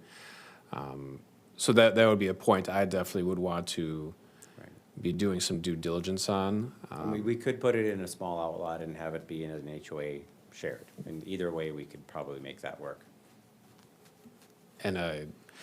And my previous comment about the 5 miles, so that's not regarding PFAS, that's regarding White Bear Lake. To my knowledge, the rule is no new wells can be drilled within 5 miles, thanks to Judge Marinan. But my high-level estimate on the GIS, I don't think any spot on this parcel is like 5.01, but obviously that needs to be verified. I mean, if we could do private wells, that'd be great. But I think there's also this Lake Elmo Oakdale agreement. It's essentially yes, there's a process. It's what caused a previous development 20 years ago to have to dig extremely deep wells. It's a well advisory location. So yeah, there's due diligence that has to occur with that as well.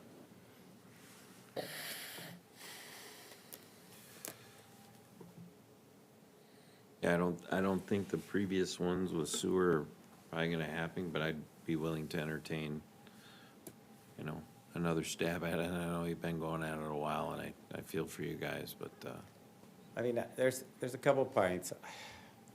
Like if capacity had been a big issue right off the get-go, it seems like it would have shown up in the staff reports all along, not just now. I get that. Stuff happens. We don't always know. We don't always have all the clear information. I get that.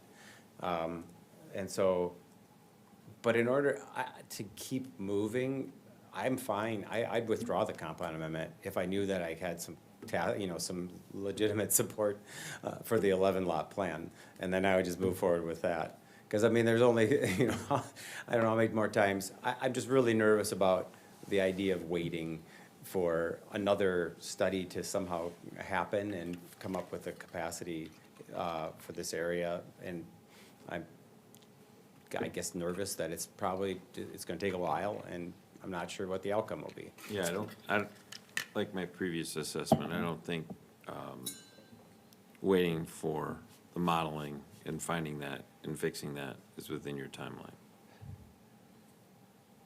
If there's a capacity issue, yes. Yes.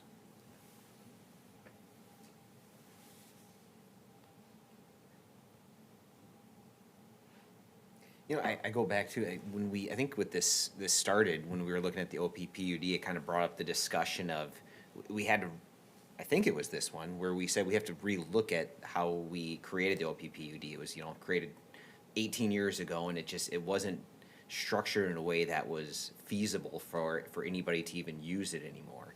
And this is a development that,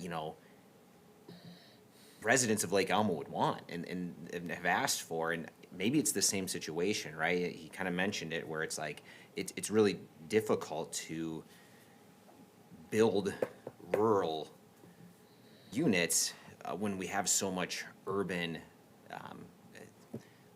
tape that goes along with it. It's difficult to make it work, and maybe that is something we have to reconsider of, just like we did for the OPPUD in this situation. Again, I guess I want to be careful of what I say, but I think I'd really love to see this work. And I think looking at what flexibility is needed to make it work is very reasonable. Yeah, I don't want to beat a dead horse here, but I really agree. I think this is a really unique opportunity for the city to stand out with 11 lots like this. I think it's really, really cool. I had one question about, and this is a very minor detail, I was just honestly curious, but lot 11, it looks like there's 2 driveways and 5 buildings. So that's the existing home site. Oh, got it, So okay. we were going to just preserve the existing home site and barn, and some of those facilities. And so it's just, I don't think we're gonna get an access directly onto Inwood. That we haven't worked that out with the county yet. Yeah. And so that's why there's that other driveway shown. Got it. Okay, thank you.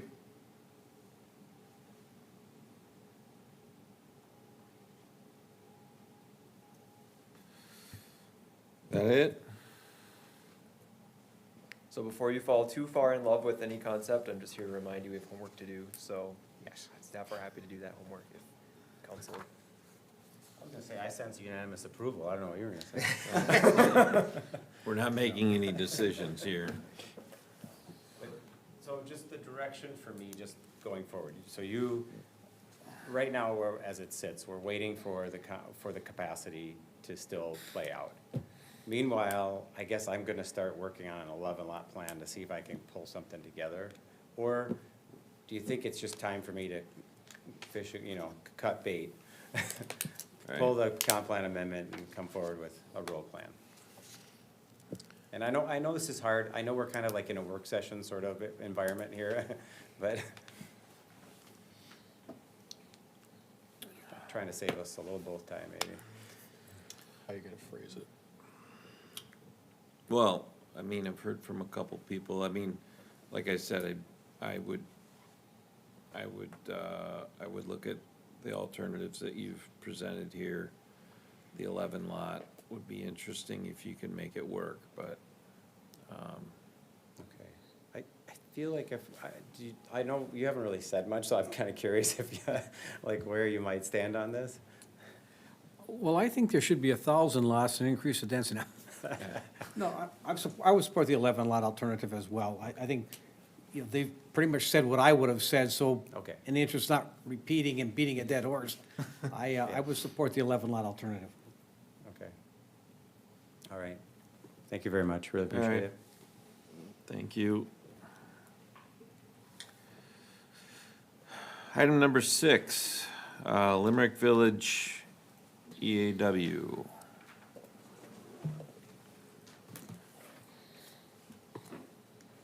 All right, so you'll remember this development as well. All right, so we have 2 items related to this this Limerick Village EAW that I'm hoping to discuss and get some action on tonight. The first is a resolution regarding the declaration on the EAW document and the need for an EIS. The second is a findings of fact and conclusions and record of decisions document. So we'll talk about what that all means. Of course, this is related to the Limerick Village Environmental Assessment Worksheet, or EAW, that was performed for that development. So Limerick Village, you'll recall, through a number of different concept plan reviews, here's the site plan that the developers landed on through all of the feedback that they had received from council and staff. This is a development that has a mix of different residential uses that would be proposed, anywhere from single family to attached townhomes, and then apartment and senior housing. So runs the gamut with a public park and open area in the center where the stormwater pond would be located. So that's just a little bit about that development. Given the number of units, a mandatory environmental assessment worksheet was required and subsequently submitted. So what is environmental review? Just at a very high level. This is required through state law, the Minnesota Environmental Policy Act. This is an informational document that allows for public review and comment before any approvals and permits are issued for a project. So there's 3 different levels. An EAW is the, I'll call it simplest level of review, followed by an EIS, which is a even more sophisticated document, the environmental impact statement, and then AUARs are a little bit more regional in nature in terms of the review. There are thresholds for mandatory EAWs. The threshold in this situation with the residential use is 250 unattached units or 375. This development exceeds both of those numbers, but is below the threshold for a mandatory EIS or environmental impact statement. So the flow chart on the right is not meant to be read by you. It's just that we have gone through a process that is required by state law for EAWs. The timeline for that process started in May of 2025 this year and concluded with a EAW submittal from the developer that was determined complete in August of 2025 this year. So since August 26th, when the EAW was published in the EQB Monitor, there was a 30-day comment period that ended on September 26th. And then here we are tonight making a decision on the need for an EIS. I'll remind you that during the public comment period, there was a notice of availability for the EAW sent to 17 reviewing agencies. The city published 5 consecutive times in the city newspaper, providing public notice, in addition to having information on its website about the EAW and access to it. So in total, we received 3 comments. I'll talk about those. I have a list on the page here. The agencies that received the notice for review were primarily state level or regional agencies. So what did we get back in terms of comments from all of those 17 agencies? We only received 2 letters from 2 different agencies, the Minnesota Pollution Control Agency and the Metropolitan Council. We also did get a public comment from just a general member of the public. That comment is included in the findings of fact and record of decision document that's in front of the council. So the comments from the Minnesota Pollution Control Agency were pretty simple or streamlined or straightforward, I could say. One was on noise. Another was on making sure that we had accurate information on wastewater. And then the Metropolitan Council determined the EAW to be sufficient from a regional standpoint and provided some advisory comments.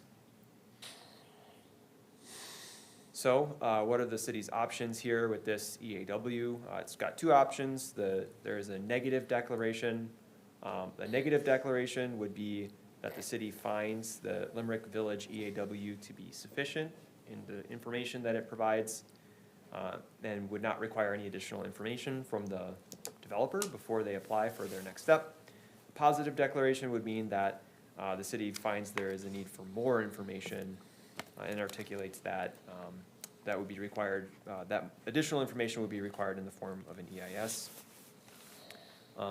based on where we're at, the information that was provided, the EAW document is a pretty long document. I'm not sure if any of you have had the pleasure to look through that, but there's a lot of different sections that provide good information on the project. So given the fact that we feel like all of the different comments have been addressed through the findings of fact document, staff are very comfortable recommending a negative declaration or determination on the need for an EIS. So that would be the resolution, and then that resolution is supported by the findings of fact document that staff compiled. So with all of that said, I'm happy to stand for questions. The developer is here if you have any questions for him.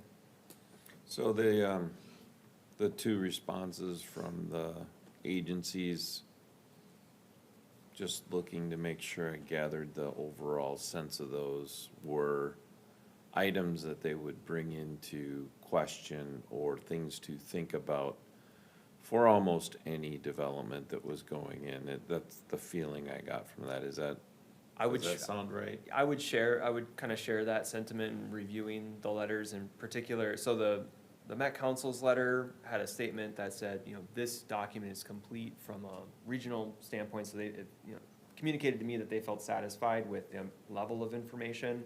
And then there were just advisory comments from all of their different reviewers. Right. Like we're accustomed to seeing with comp plan amendments as well. And so those individual advisory comments were addressed directly with either comment noted, or if it felt like it could use a little bit more specificity, that was responded to within the findings of fact document. And then the MPCA's letter had some, what felt like to me a little bit like canned language on noise. We get that language often from county review memos as well, pretty similar language. Not to say that we should dismiss it by any means, so we did really take a look at that and felt like we got additional information from the developer's consultant that felt sufficient in addition to what staff looked at with that letter. So that's why we feel comfortable with recommending. Councilmember Holtz? In the comments from Met Council, I was reading through those, and they discussed various things, transportation, infrastructure, alignment with 2040. They do not discuss any concern about sewer capacity. So I will presume that means that interceptor, they don't have concerns over? That interceptor's captured at Lake Elmo Avenue. So this property is located it's already located in the MUSA. It's in the current development phase, so presumably this level of development is anticipated. All right. Because of the fact that it is in the 2040, they presumably should be good to go and ready to accept anything that happens inside the 2040 future zones. Hopefully. I'm gonna say he speaks for the Met Council, so. I do not speak for the Met Council. No, that would not be correct. That's to harken back to the capacity issue, that's part of the problem too. We have these properties that are already within the MUSA that have been accounted for. And then and by the way, this bottleneck that we've been talking about, we don't know where that is exactly. We just know it's somewhere. It's not necessarily along Lake Elmo frontage of the interceptor. You know what I mean? So. Could be Oakdale, could be Woodbury, could be St. Paul. Yep. You wanna make a bet on where it's at? That's a question. All right, we can talk about it later.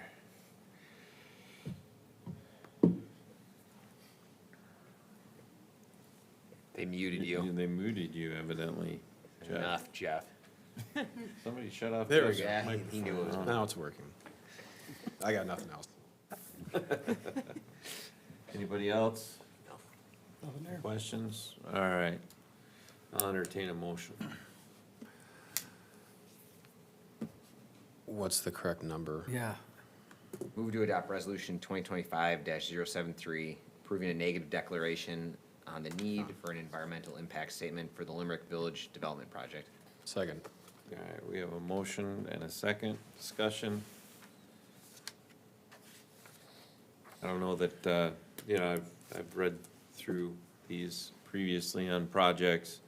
Didn't really find anything that was surprising or that would fall out of favor with relation to the project, and so I don't really see a reason to have a positive declaration, so I'll be planning on voting for the negative declaration.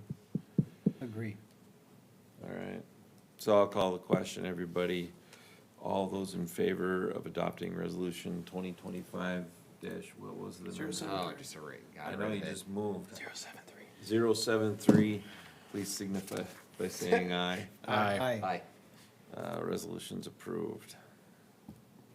Then we need a, Move to approve the findings of fact and conclusions document in support of a negative declaration for an EIS for Limerick Village Development Project as prepared by staff. Support. we have a motion and a second. Don't feel this needs discussion. I'll call the question. All those in favor, please signify by saying aye. Aye. Approved. Thank you, Thanks. Mr. Fuerst. Thank you, Madi. Mario, sorry. Thank you. Next, we have quarterly goals update. Administrator Miller. Thank you. It's always my pleasure to provide a quarterly update on where staff are at with, moving along with the city council's goals that were included in the strategic plan that was adopted in January. So we'll go through them pretty quickly, but for figuring out what to do next with the 77 acres, we did have that joint workshop with the Planning Commission and City Council where Community Development Director Jason Stopa was able to provide a timeline and then next steps. So the planning will begin in the beginning of next year in 2026. While not identified as a specific short-term goal, it did align with our strategic goal of building the vibrant, inclusive, and connected community through celebration. We were able to pull off the city-led 100th anniversary celebration in September. Tomorrow, we'll begin our Urban Land Institute Technical Assistance Panel to work on the 180 acres.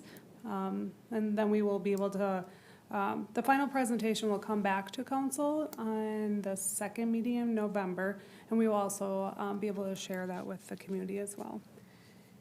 And then for our fire station, our old fire station, we have the phase 1 of the EAW completed, and then phase 2 has started and should be wrapping up soon.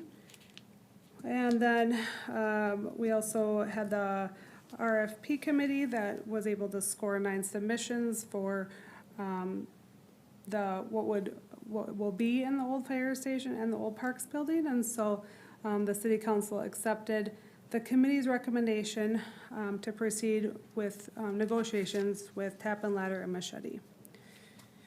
For our old city hall, we just recently, last week, had a workshop to discuss kind of the conditions, staff's parking concerns, and then kind of just explore options and pros and cons. So that we'll continue to have conversations about in the future.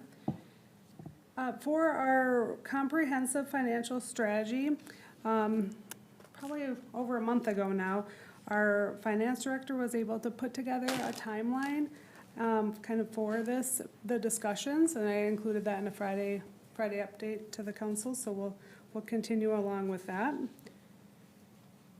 We did discuss our stormwater fees last month, and the direction that we received and that we're working on is reviewing the existing credits to see if they're still valid, and then I will be bringing back soon a quote from engineering to continue to look at the land use types and the fees. So that will be coming soon, just to get the okay from you all to move forward with that. And then also staff has started discussing just our current city water and sewer connection fees and exploring where we go from here with that.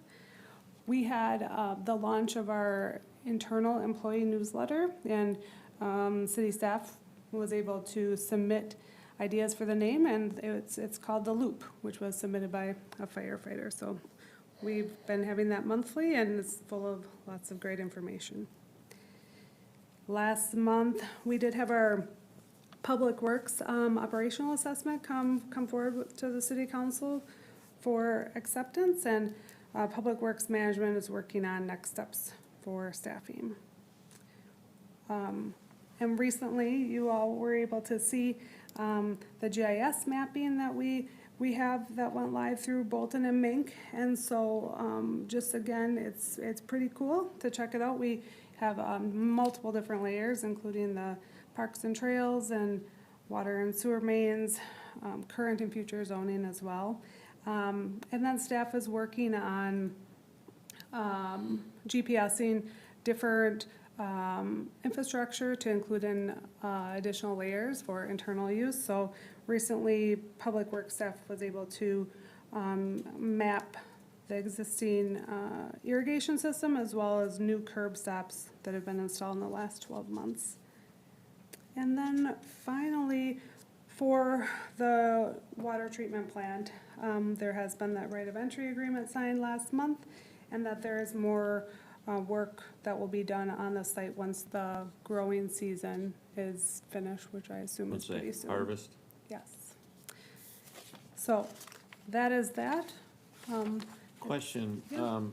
on some of those new web applications, is there a way to kind of measure if those get used? Do we count clicks or anything like that? Just curious, I'm not saying that we should, just, We can look at analytics.